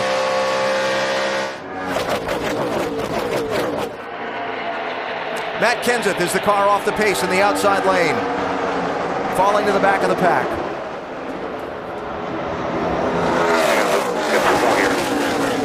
Three wide, tight squeeze in turn 4. Biffle gives way, it's going to cost him a couple of spots.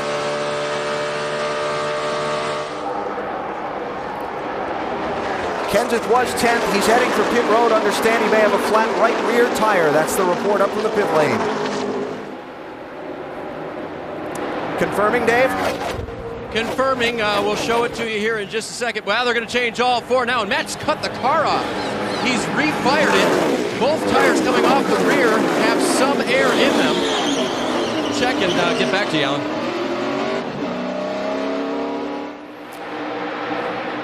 So Kenseth will rejoin the race, and the team will look at those tires and see if they can dissect the problem. Right there already, he has a problem with his right rear tire.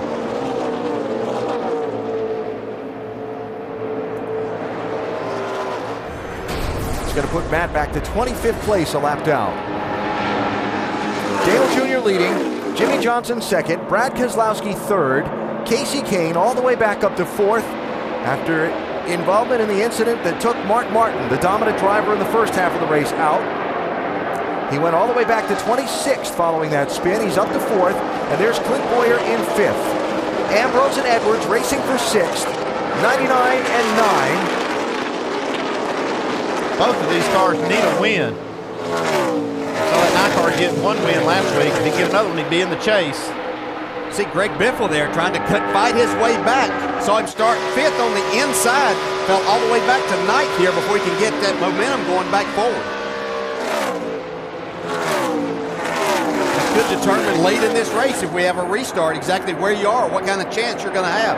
And we watch Ryan Newman in the middle of all this as well, Vince. Well, it's been an interesting weekend for Newman. Of course, he came into this race on the bubble as far as the chase is concerned. There you see him leading the 9-car in that 2-car battle. He's not been feeling well. In fact, he took an IV before the race today. And he's also been concerned, or this pit has been concerned, as you see Ambrose coming underneath the 39, about the fact that the 48, the 14, and the 24, all out of the Hendrick shop, have all had engine issues this weekend. 39's been holding their breath, but so far, no problems. They've just been real loose throughout the course of the day. And Newman, along with Ambrose, part of that group that is in the 11th through 20th in points group with 1 win. And remember, if we go through these next several races and a group of drivers all have 1 win, Casey Kane would have the first wild card with his 2 wins, and then it'll be point standing that breaks that tie for the 1 win. And Newman in a very tight fight with others, some of whom have had trouble today. Here coming into the race were the guys with 1 win, and look at the point separation between them starting the day. Not much. Not much, but that just shows how big a hit this is for someone like Jeff Gordon, who's had such a bad day here as Jimmy Johnson takes the lead from Dale Jr. now. 47 laps to go.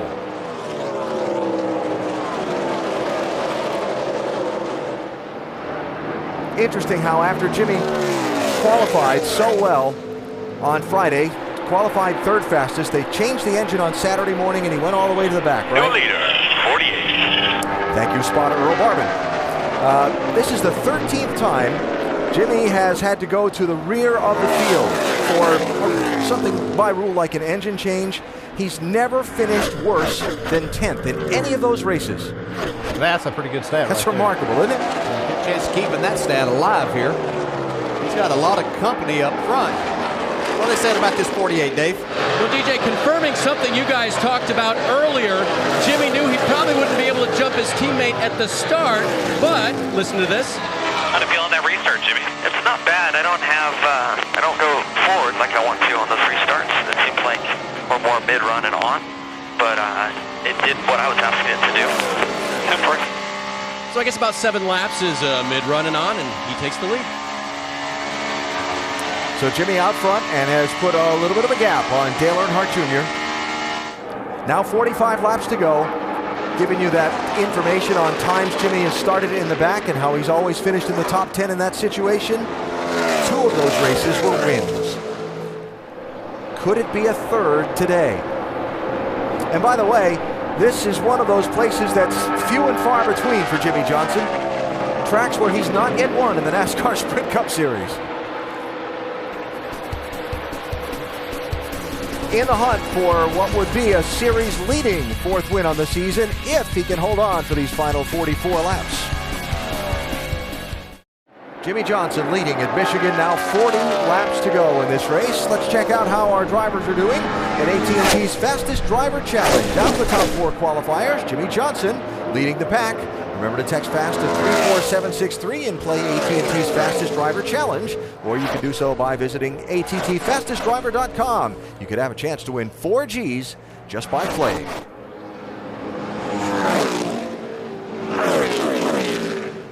Storylines on the day.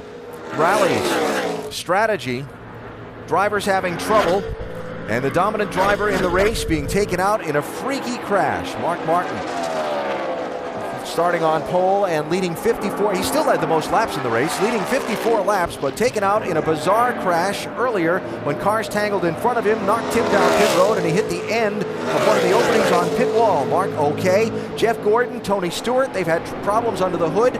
They have gone in and out of the garage a few times. And Jimmy Johnson and Dale Earnhardt Jr., 2 of 4 cars who had to drop to the back of the pack on the pace laps. Johnson for an engine change, Jr. because of a crash during practice.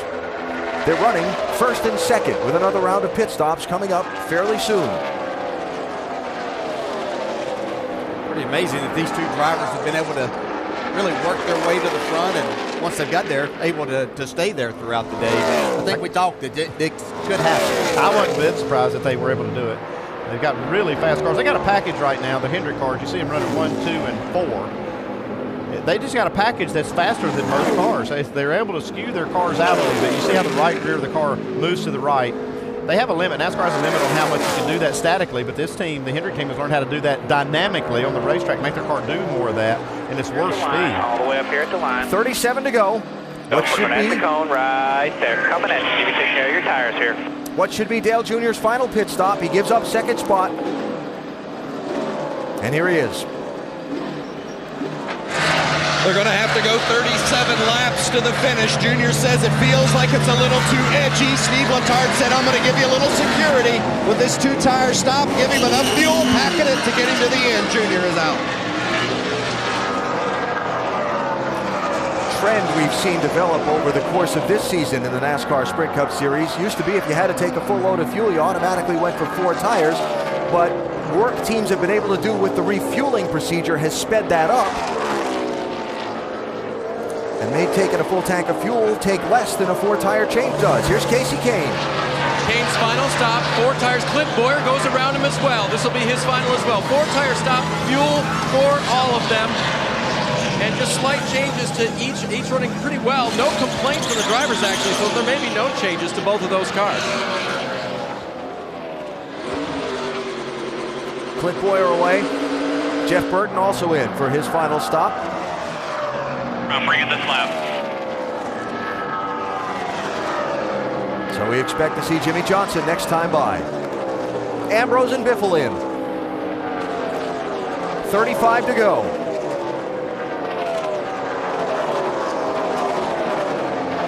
Newman is also in, Vince. Well, what a good day it's been for Ryan Newman and Tony Gibson. They've been up against it. We've documented that Newman has been sick, but they hung in there and fought a loose race car all day long. He said, you still got to snug me up. Mike? Marcus Ambrose with a very solid run. His crew chief Tom Parrott telling him, do not slide the tires coming down pit road. A chassis adjustment and right sides only, Doc. Likewise, do not slide the tires. Matt Fuchsia told Greg Biffle, right sides only. Dave. Same command for leader Jimmy Johnson. It'll be 2 right side tires. He said the car is just a little bit lazy in the front. Slide air pressure adjustment to handle that. Waiting on the fuel to get to the end of this race. He is gone. Jamie McMurray, Kyle Busch also in. Brad Keselowski taking over the race lead in the middle of this cycle. Doc? There's the 18 car of Kyle Busch. You remember they were going to make it just on one more stop, and this is the stop they were waiting on. Got great fuel mileage. 4 tires, and they took 2 tires the previous time. Kyle driving from the back of the field. Not a good day, but now hoping to get a top 10 finish. And Kyle has not been much of a factor in this race at all today here in Michigan. We're talking about taking less time to get fuel than it used to. One thing that helps to get 2 tires right there in the green is that you can get a little closer to the wall. You can make that handoff a lot quicker, and you can make that happen in just a little bit less time than it would take to get 4 tires. There's your leader, Brad Keselowski. This time. Gonna come in next lap. By the way, Tony Stewart being sent to the garage. I will confirm, but I believe he wasn't meeting the minimum speed anymore. His car was continuing to slow as the engine problems mount.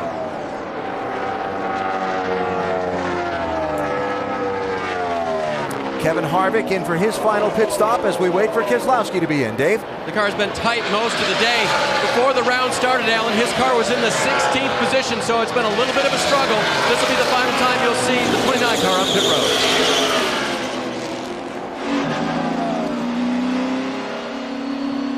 And the leader. About halfway down the pit lane is his stall. Mike? And Alan, there's nothing that Brad Keselowski wants more than a win here at his home racetrack. Has it within his sights. They're going to go with a 2-tire change, right sides only. Keselowski very happy with the race car as they fill it up with gas. He's ready to pull away. Last stop for the day for Brad Keselowski.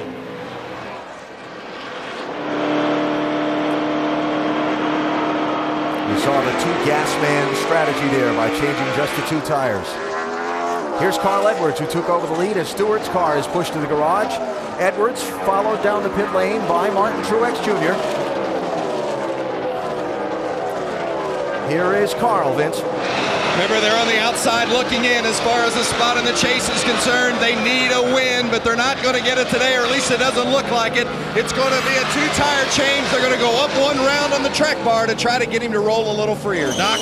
Martin Truex said, you know, our car does not respond to 2 tires. It just doesn't at all. You know, we just can't go anywhere. Chad Johnston, crew chief, said, you know what? We don't have time. Right sides only, slight air pressure. Got to get a control of fuel, and he did. He's away. So that turns the lead over to Sam Hornish Jr. with Denny Hamlin, Trevor Bayne, Paul Menard, Landon Castle, Travis Kvapil, David Gilliland, all lead lap cars and all yet to make their stops.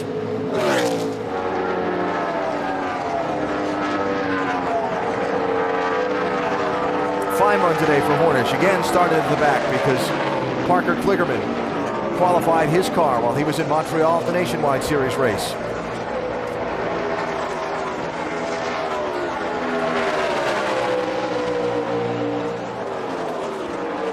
That puts Truex a lap down for the time being. As he can get by Sam Hornish here, but Sam has done a terrific job driving this race car. Really all the races that he's been in. Finished 5th last week at Watkins Glen. Never had back-to-back top 10s in the NASCAR Sprint Cup Series. Mike today.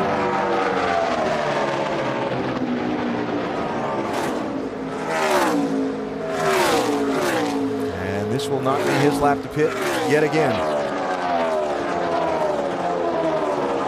These cars have about 10 laps cushion. They made the caution flag stop, so they had about 10 laps extra fuel they can run before they have to make this last pit stop.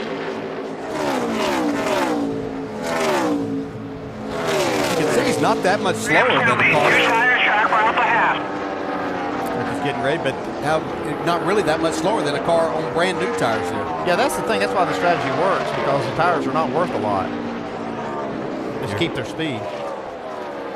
Just once we finish the cycle of pit stops, the gap from Jimmy Johnson to Dale Earnhardt Jr. is a couple of seconds as Hornish comes in down the pit lane.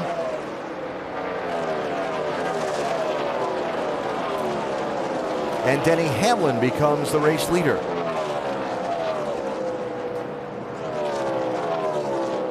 All right, Doc.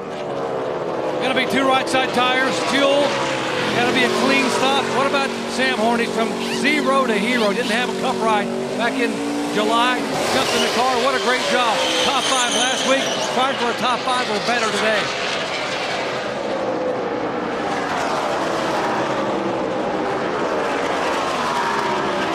So Hornish rejoins.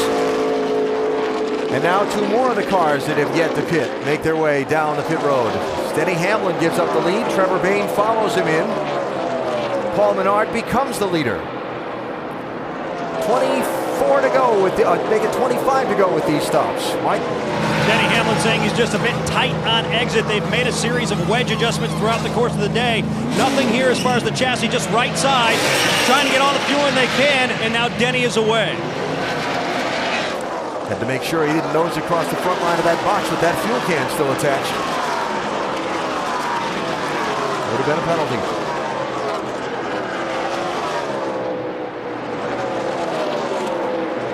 So Jimmy Johnson out in front. A few more cars to cycle through, then Johnson will go back to the lead.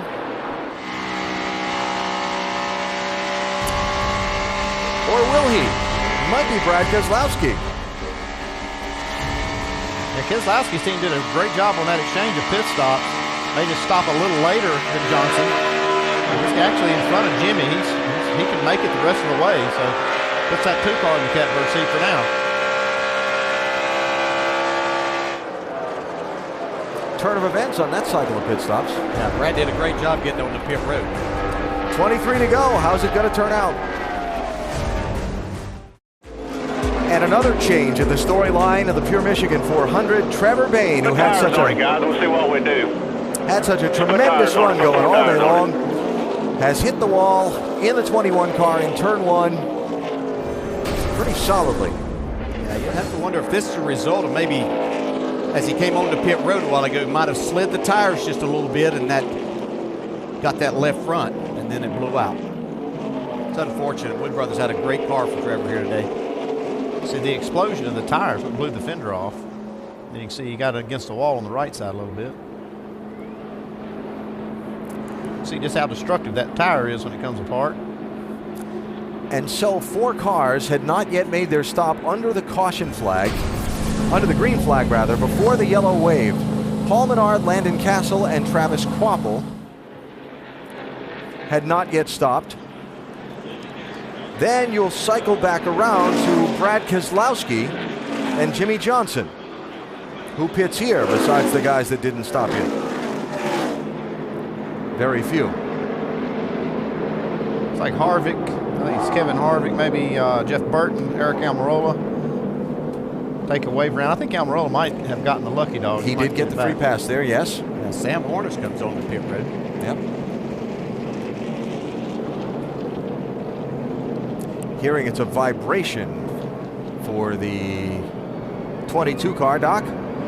Exactly, Alan. He said a moment ago, said after that tire change came out, said, guys, we got something vibrating. So the yellow comes out. Couldn't have worked better for him. He'll come in and they'll go ahead and change all 4 tires. Hey, listen, Andy Peter, when you have a vibration, you got to change all 4 so you make sure you get it. Left side tires going on, and Sam's away. Yeah, that's too bad, though. I mean, they had a really good track position. We're going to inherit some good track position from this. Now they're going to start back in the back again, and just 18 laps to go. Not a lot of time to get back to the front. So in the middle of a lengthy cycle of green flag pit stops, Jimmy Johnson stops at lap 166. Brad Keselowski 3 laps later. Brad was 2.1 seconds behind Jimmy. When Jimmy pitted, he came out ahead of him and with the lead at that point. Hell yeah, great job, guys. How long can we start going back into the lead? Less than 10 laps. It's all about me in the 48 right now. Keep me posted. 37.60, he run a 38 flat. Tell you what, Jimmy, that 2 managed to get back out in front of us, man. He's going to be your leader. I don't know what you said there. I don't know how they pulled it off, but they did a damn good job. Yeah, I was saying I could have used that information earlier so I didn't give up all this time. Therefore, man, I didn't catch it. I apologize. Snuck it in on everybody. Made a great green flag stop. The 2-car. 18 laps to go. Who's going to win at Michigan? The weekend of motorsports continues on the ESPN family of networks. It's the Lucas Oil NHRA Nationals at 9 Eastern tonight on ESPN2. Next week, it's the NASCAR Nationwide Series at Bristol, 7 o'clock Eastern on Saturday. Under the lights, it's the Sprint Cup Series, 7 o'clock Eastern. That is on ABC. Back here at Michigan, we are 184 laps complete and a little sneaky on the pit stop. Some people didn't quite even catch it, including Chad Knaus. Brad Keselowski beat Jimmy Johnson on that round of green flag stops, and that is why. Sure is, and here, as fast as it is, 200 miles an hour, 300 feet per second, boy, in just a second. A little bit of time is a great distance on the racetrack as fast as we're going here at Michigan. For that reason, the Goodyear's superior performer today is Brad Keselowski and his crew. A little bit interesting if you look at the top drivers. You've got Brad Keselowski in the Dodge. The next 3 cars on the track, Hendrick Motorsports engines. And then the next 3 cars, Roush Yates engines. I tell you what, though, it's late in the race with 16 laps to go. Those 3 Chevrolets of Johnson, Kane, and Earnhardt Jr., they're going to be trying to rough up Keselowski on this restart, give him some good drafting help down that front straightaway. I wouldn't want to be Keselowski. I'd have to get through the gearbox real quick, get out of there, get the lead so those guys can't gang up on me. That's going to be a tough restart for Brad. Yeah, but you can bet the cat in the hat there. Jack Roush, he loves this place too. Biffle's been really fast. Edwards is right there. We know he's hungry. And how about Marcus Ambrose? If he could get in and pull up a win, it would really upset our wild card. It truly would, but how about Marcus? How about Martin Truex Jr.? He has also held tough today, been very fast, as well as Clint Boyer. Those 2 Toyotas are hanging on in 8th and 9th. Where are we right now? Michigan. How close are we to Detroit? Very close. Very, very big day for the Big 3. We've been keeping a track on Twitter what you guys are thinking at home. Marty Smith is with us in the pit studio. What's happening? Well, Nicole, what's trending right now certainly is what Paul Wolf and Brad Keselowski have now pulled off as the race leaders. Everyone talking about this. Warlick 14 says that, in fact, they're the best driver-crew chief tandem in the business this year. We've all been so impressed over the past 2 years with how well they have come together. They're so cohesive with one another, and their communication is so good. Dale and Andy, please discuss that. What is so great about these 2 that has made them a championship contender? I think they're a lot alike. They're both they think a lot. They don't just try to outwork everybody or do, which is it's beneficial. But they are very smart about what they're doing, and they're always thinking. Brad's always thinking in the car, and I know as a crew chief, I like that. I like somebody that's helping me. Yeah, he does that, but one thing, if that driver has confidence in the crew chief and the calls that he's making, he puts that in his hand, you can do a lot of things as a driver inside that race car, and Brad Keselowski is on board with Paul Wolf. They are a combination to be reckoned with.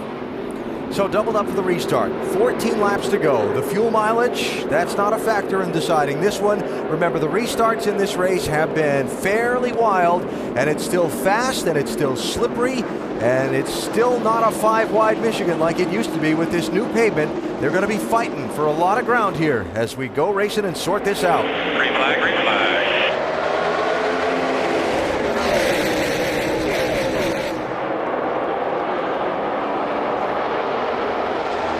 Greg Biffle charging down low in the 16 car. Casey Kane got a terrible restart there. You can see how far he's dropped back, still losing spots.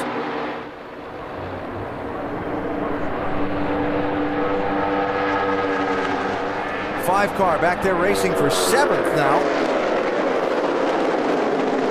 And they're 3 wide behind him. Kyle Busch had finally positioned himself as he's sideways off of turn 4. Positions himself up in the top 10. That might cost him a little bit there.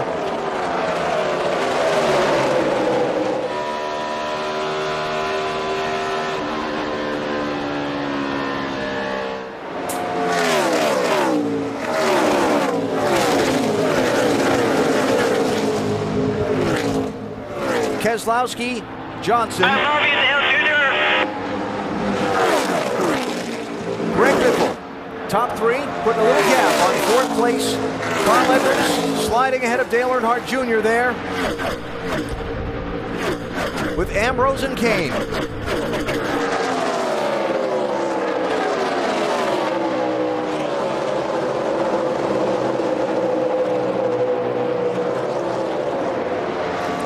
This is going to be a fight. I think that 48 car is definitely better than the 2, but at that aero thing, that they don't have a lot of room to race here, and I think it could be the difference. Yeah, Johnson's going to have to make this pass on the inside. Does he have enough downforce and side force on that getting to the inside to make the pass on Brad Keselowski? If you like your numbers, championship leader coming into this race has won it the last 2 years.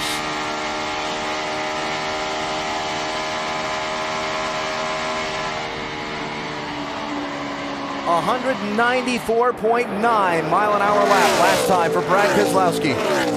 With Jimmy Johnson right there. Yeah, they've really ramped it up. First time down under the 37-second bracket that we've seen in quite a while in this race. Time to go. Like I said, I really believe that this 48 is better than the 2. I just don't know that he can make the pass because I don't know that it's really probably going to take a mistake by Keselowski for that to happen. And if they get side by side, can Biffle close in quickly and make it a three-way race? Yeah, absolutely.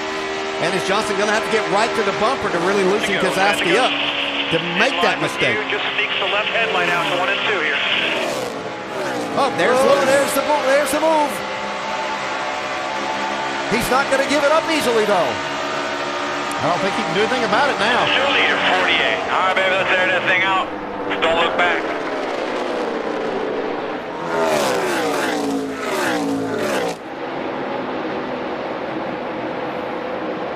I think that just too much car there. I think, Johnson's car is just too strong. Yeah, and he did everything they needed to do. He got on the bumper, down on the inside, loosened the 2 car up.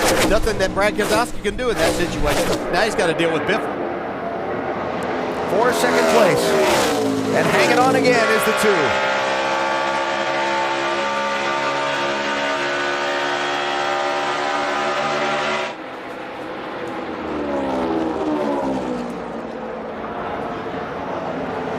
Biffle have enough to catch Jimmy. He's going to have to hurry. Yeah, running out. Time's running out. Yep. Here's the change for the lead with 10 laps to go. Yeah, well, you can see, he'd already gotten loose. Yeah, he got loose before Jimmy got to the bumper. Brad tried to come back and hang on that quarter panel, but Coming to you inside. Big opening behind him.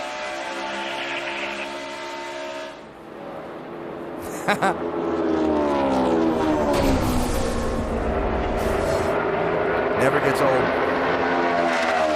And no matter how much you accomplished, there's still got to be a little bit of a thrill to doing something you haven't been able to do before, right? This is one of those 5 tracks where Jimmy Johnson has never won a race.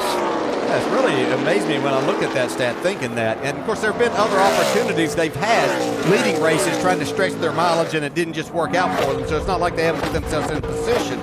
But this is pretty just, I think what we've been seeing coming here today, the dominance that we talked about at Indianapolis, kind of carrying over here. He was on pace to win at Pocono. They really have things, as you said, Andy, figured out, especially in the aero department over here.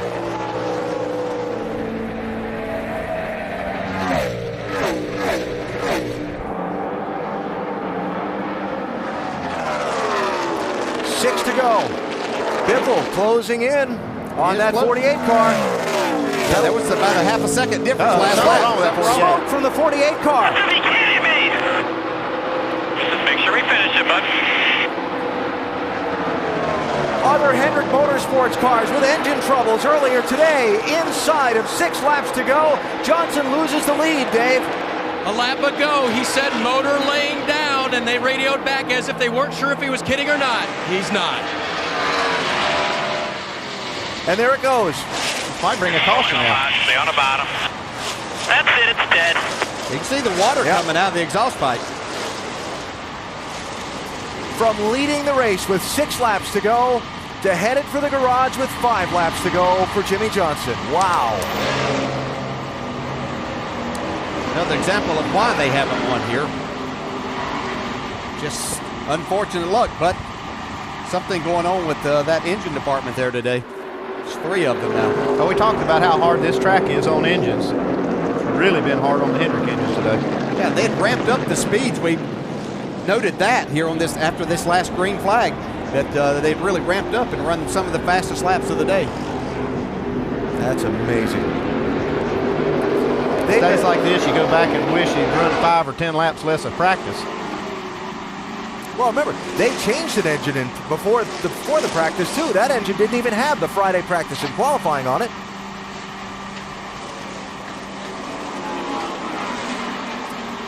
So close, so many times at this racetrack. Look at that. 3 times Jimmy's been the guy passed for the final lead change.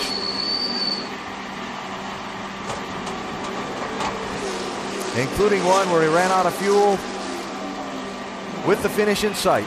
I don't care how many races you win or have won, to lose one this close to the end and have a dominant car, it hurts bad. Well, the picture has changed. And certainly the post-race review for the Hendrick organization will be an intense one, because things certainly didn't turn out today as they would have liked under the hood. And as they look towards the chase, there's 5 mile-and-a-half tracks in that chase. A lot of RPMs turned at those tracks too, so something they'll be looking into. See the disappointment with Jimmy right now. And who can blame him?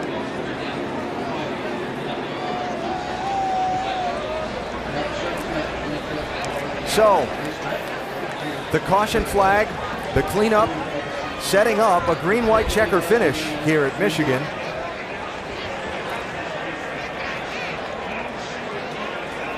As Jimmy walks straight past the transporter and out to the motor coach lot to go gather his thoughts.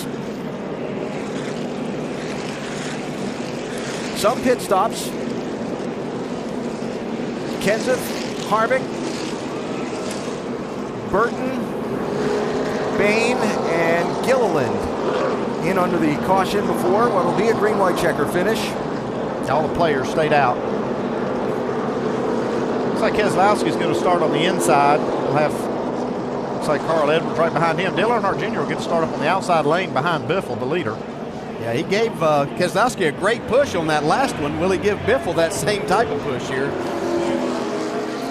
So stories here. Greg Biffle driving for Jack Roush. Roush Industries, headquartered in Livonia, Michigan, outside of Detroit. This track always so important to Jack, winning here. Talked about the importance to the manufacturers. This is the owner's home track, and it's always huge for him. He's had a great deal of success at this racetrack.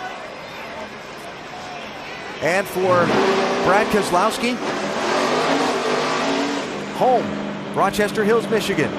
He's won Nationwide Series races here. A Sprint Cup win, he said, coming into the weekend would be huge for me and my family.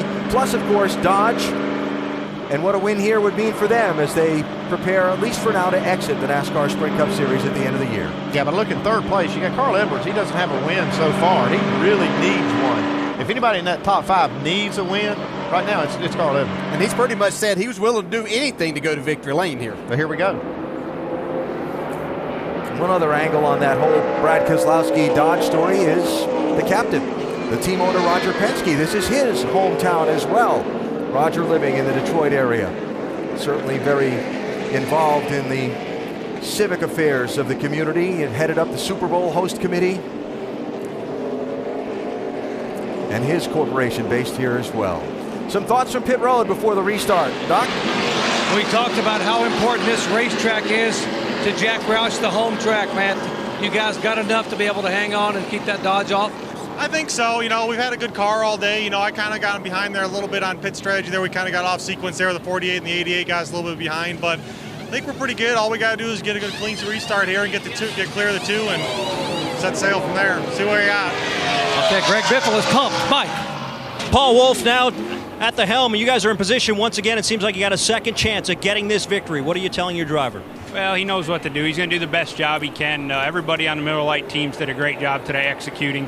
We don't quite have the speed as the 48 and 16 there, but we got guys that are working as hard as they can, and we continue to put ourselves in position. That's all we can ask for right now. The X factor, Alan, they said they might be just a little close on fuel.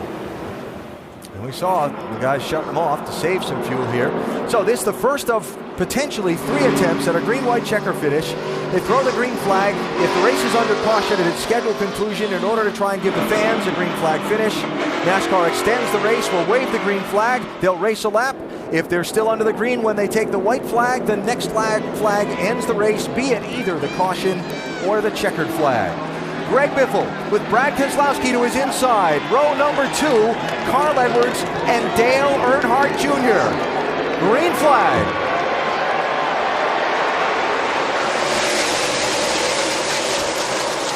Casey Kane to the bottom, 3 wide in the 5 car.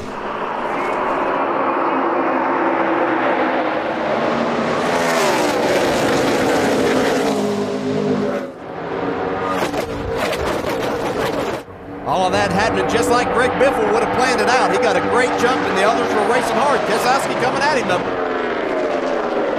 I think Keselowski did a good job to fend off the 5-car Casey Kane, and now he's on Biffle. Got a shot to win. Here they come to the white flag. Flag one more time around. Last lap at Michigan. Biffle in the 16, Keselowski in the 2 for the win.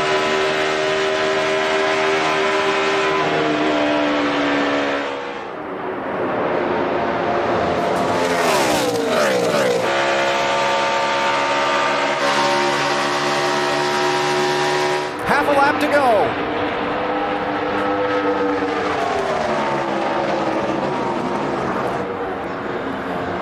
Will he get a shot? Keselowski trying to wheel it. It's not sticking. Greg Biffle entered the race second in the championship. He leaves with the point lead. Biffle wins at Michigan. Keselowski barely over Kane for second. That's awesome job.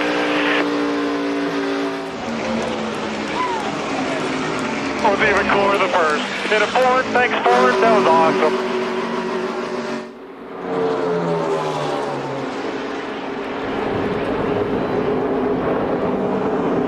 Remarkable turn of events late in this one. First, Brad Keselowski's team. Strategy, driver combination gets ahead of Jimmy Johnson on a series of pit stops. Johnson takes the lead back. Then Johnson's engine fails. Biffle gets a chance to race for the win and scores the victory today. His second win of the year and the 12th victory at this racetrack for Jack Roush, breaking the tie with the Wood brothers for most all-time victories at this speedway. How about it, Vince? Big win for this 16 on a number of different levels, Matt Fuchsia. What stands out most about what means the greatest about this victory? I don't even know what to say right now. Greg Biffle, I mean, I'm just blessed to be able to work with Amanda, the talent, this team. You know, this team, we were off on Friday. We didn't go where we need to be. We sat down, we worked on our stuff, got the stuff right yesterday, and it just paid off. You know, I got a little behind there. I got a little off sequence with that 48 and the 88, and I kind of was kicking myself in the butt for that. But, you know, Greg just made up the difference, and he wasn't taking second, I can tell you that. You know, he just did a heck of a job. The championship leader, congratulations. Thank you, guys.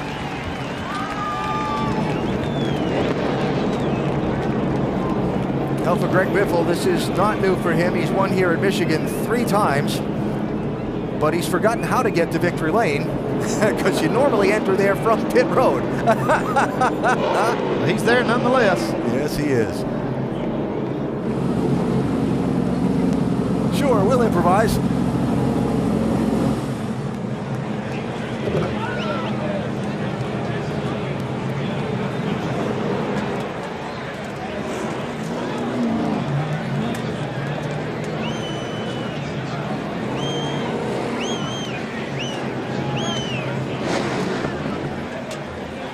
Brad Keselowski finishing second, Earnhardt Jr. finishing 4th. Brad had to hold off Casey Kane at the stripe for that runner-up spot after driving hard into turn 3 to see if he could get to Greg Biffle.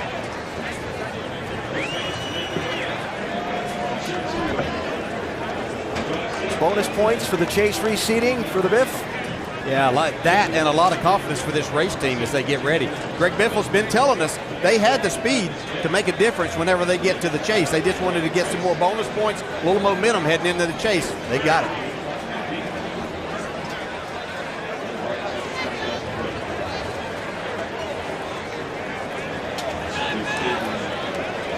So in his owner's hometown, and you heard him mention the manufacturer and the importance there on the radios on the cool-down lap. A big day for Greg Biffle and his team. We head down to Victory Lane, presented by Pennzoil.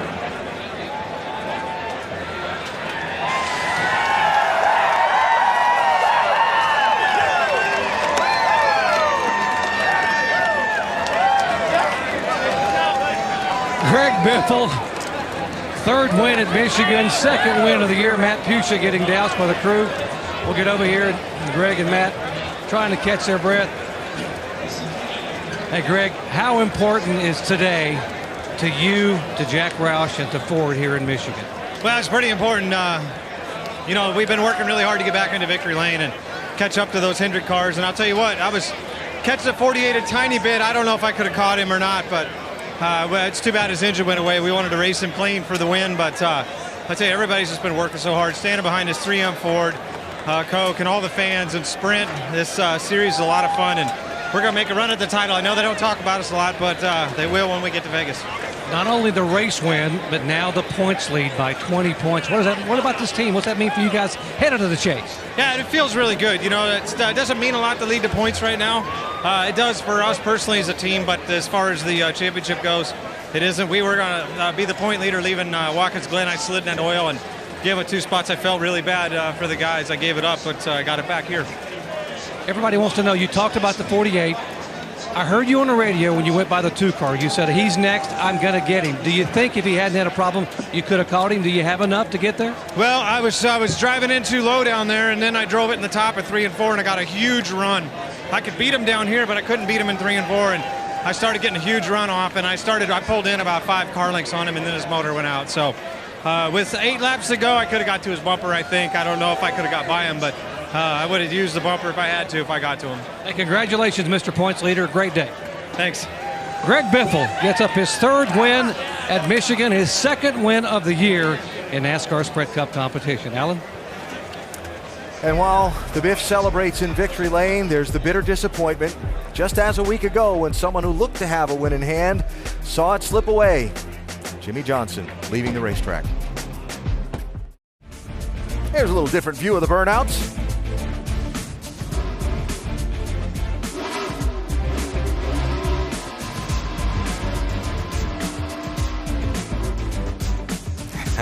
Greg Biffle celebrating in Victory Lane here at the Michigan International Speedway. He's led a lot of laps and not won races before. Well, today he did not lead the most laps, but he is celebrating in Victory Lane. Brad Keselowski finished 2nd today, Mike. Yeah, very strong effort, but for the hometown boy, not quite enough. It came down to that final restart. You and Greg Biffle, take me through it. Yeah, Greg just did a great job. He had a fast car and passed me legit, and I couldn't keep up with him, but he did a great job. And between the 48, the 16, and the 55, those 3 cars were just, I think, class of the field today. And my team just did an awesome job executing on pit road and strategy and everything it takes to make it happen, to get us up to the front. But we just needed that little bit more speed to be able to get with them. But I'll tell you what, it felt good to be racing up there at my home track here in Michigan. There's nothing more I want than to win here, but I mean, you can feel a little bit of foreshadowing going on with the chase coming on and all them cars running right by each other. And it's an honor to get to race with guys like Jimmy and Greg and be door-to-door. And if my team can continue to execute like they did today, I think we got a real shot at this championship. So I'm very, very proud. And the 7th consecutive top 10 finish for Brad Keselowski, a career best, obviously performing at a very high level as we get toward the end of the regular season, Vince. 4th place finish for Dale Earnhardt Jr. today. Junior, after the way last week ended, I know how disappointed you were with the spin and then the crash in practice. How important was it to come back and have the kind of day you had here today? I felt like I was under a lot of pressure just not to make any more mistakes. I'd spun out twice in the last 2 weeks on my own, and that's just something I try not to have happen, and I try not to have that kind of reputation. I felt real bad last night about wrecking the car and all the work the guys had to do. They had to stand in the garage a little extra yesterday to get this car today ready, and they just poured through so many documents and notes on that car to try to get competitive and put it on the start grid this morning. They did an awesome job, so I give my crew and all those guys all the credit for today, and Steve did a good job getting us some track position with his pit strategy and give us an opportunity to get a good run. We had a pretty good car, maybe not quite enough to win, but we had good speed. You got up on the wheel too, well done. Thank you, sir. Dale Jr. Alan? Vince, thanks. And as we continue our post-race coverage, so many different things to touch on after what was a very eventful day here at Michigan. Let's start with the championship standings. So Greg Biffle goes to the top. Jimmy Johnson falls down to 4th. And my eyes are drawn to Tony Stewart, just 34 points ahead of 11th with 3 races to go. Yeah, Denny Hamlin there, just 33 ahead. That means Casey Kane is only 33 out. If he takes his 2 wins up in there, how does that shuffle things outside the top 10? So a lot to talk about and look at. Yeah, they're still pretty dynamic as how these cars are going to line up when the chase cutoff comes. But I see a lot of problems in that Hendrick organization right now. These engine issues that they have plenty of speed, but their durability is definitely in question as they go into the chase. So Greg Biffle, the new championship leader. Matt Kenseth is now 2nd in points. And Kenseth wound up today and maybe not having the finish he quite hoped for.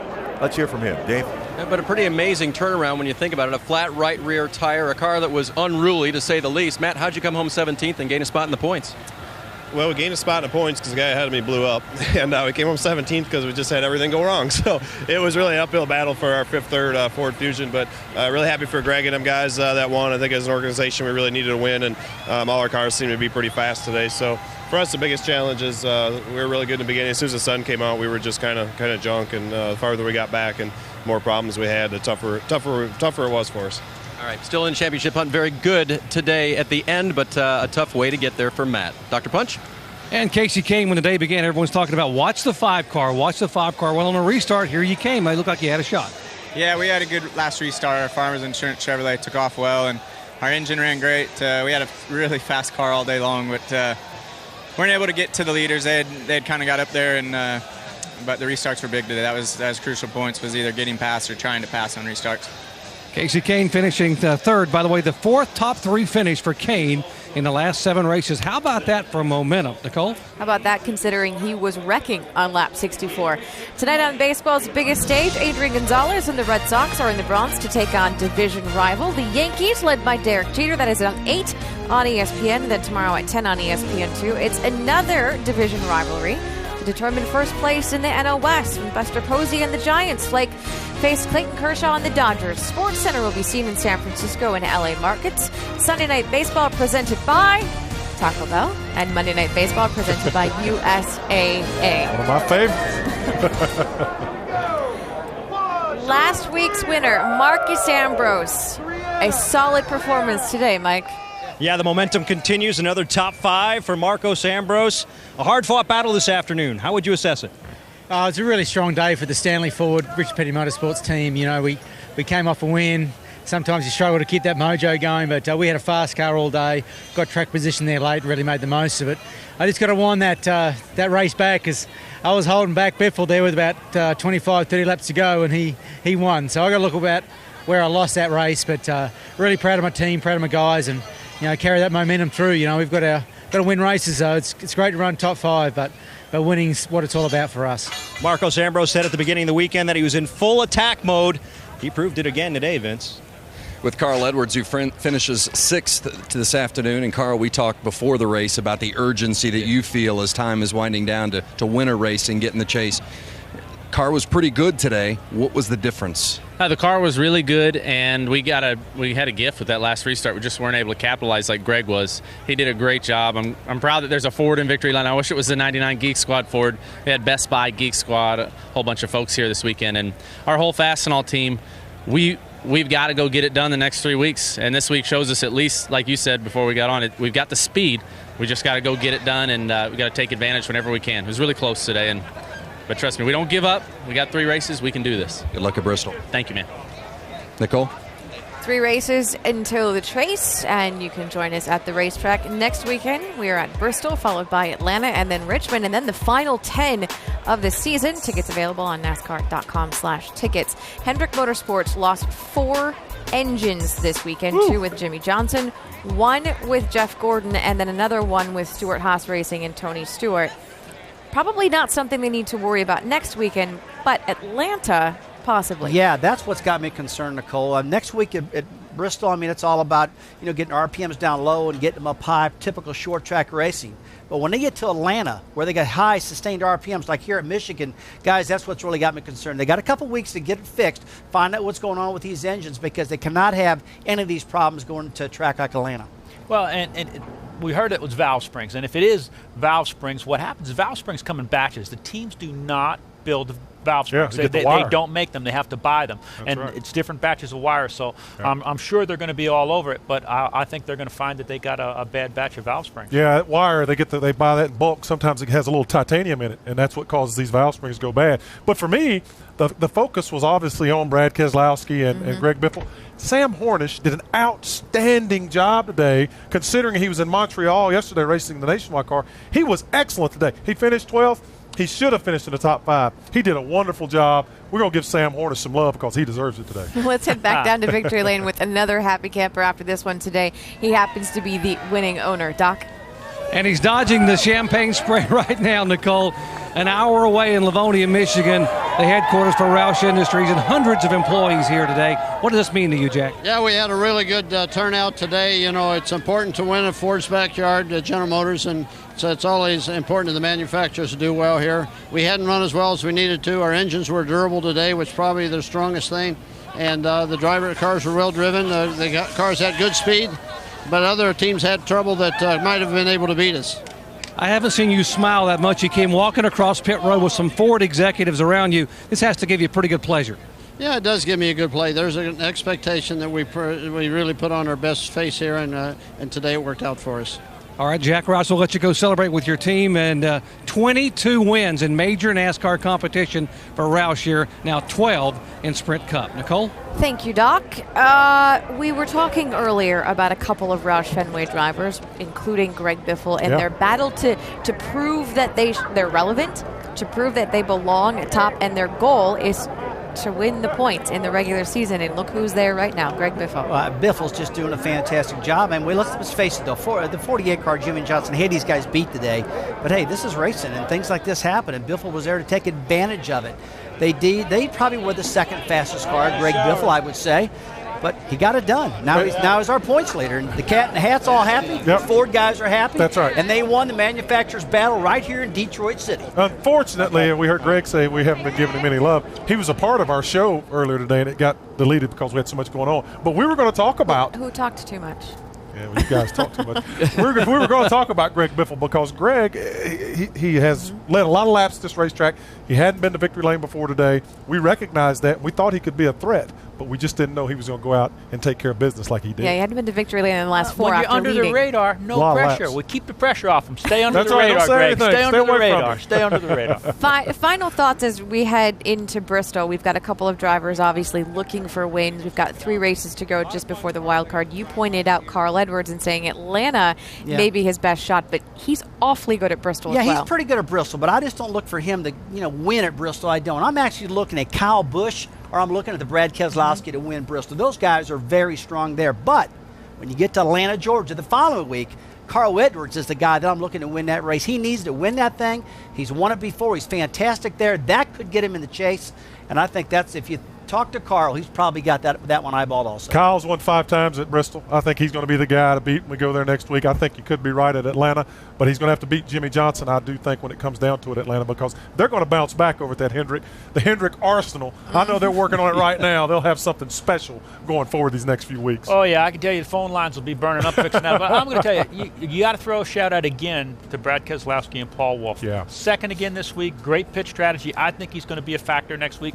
But I think the Toyotas are going to be strong at Bristol. I mean, you look at Martin Truex runs good there. Yeah. Clint Boyer runs good. And they were very good in the spring. Very good in the spring. The racing is not finished. We still have some more to watch this evening. It's the Lucas Oil NHRA Nationals tonight, 9 o'clock Eastern on ESPN2. And, of course, next weekend we go to Bristol. The NASCAR Nationwide Series at Bristol, 7 o'clock Eastern on Friday. That is on ESPN.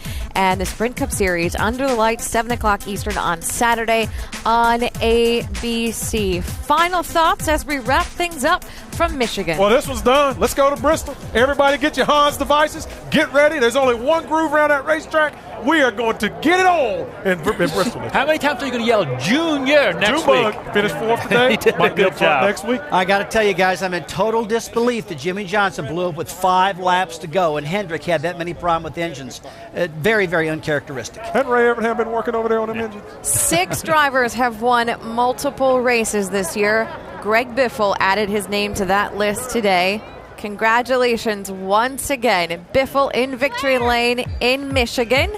Brad Keselowski finished 2nd. Casey Kane bounced back. Dale Earnhardt Jr. finished 4th. Marcus Ambrose, that's another guy to keep an eye on next weekend. Thunder Valley, baby. He's awfully good Thunder in Valley. Bristol. Man, let's get it on. This has been a presentation of ESPN, the worldwide leader in sports. Very happy campers in victory lane. Greg Biffle, 2 wins this season, and he exits Michigan as the points leader. He made everyone for Ford very happy in the backyard of the Big 3. A lot of speed. Yep. 200-mile-an-hour speeds we saw today. Huge wrecks out of Mark Martin. Can't wait for next week, man. Yep. It will be good. Congrats again to a very happy Greg Biffle. Thanks for joining us. We'll see you next weekend.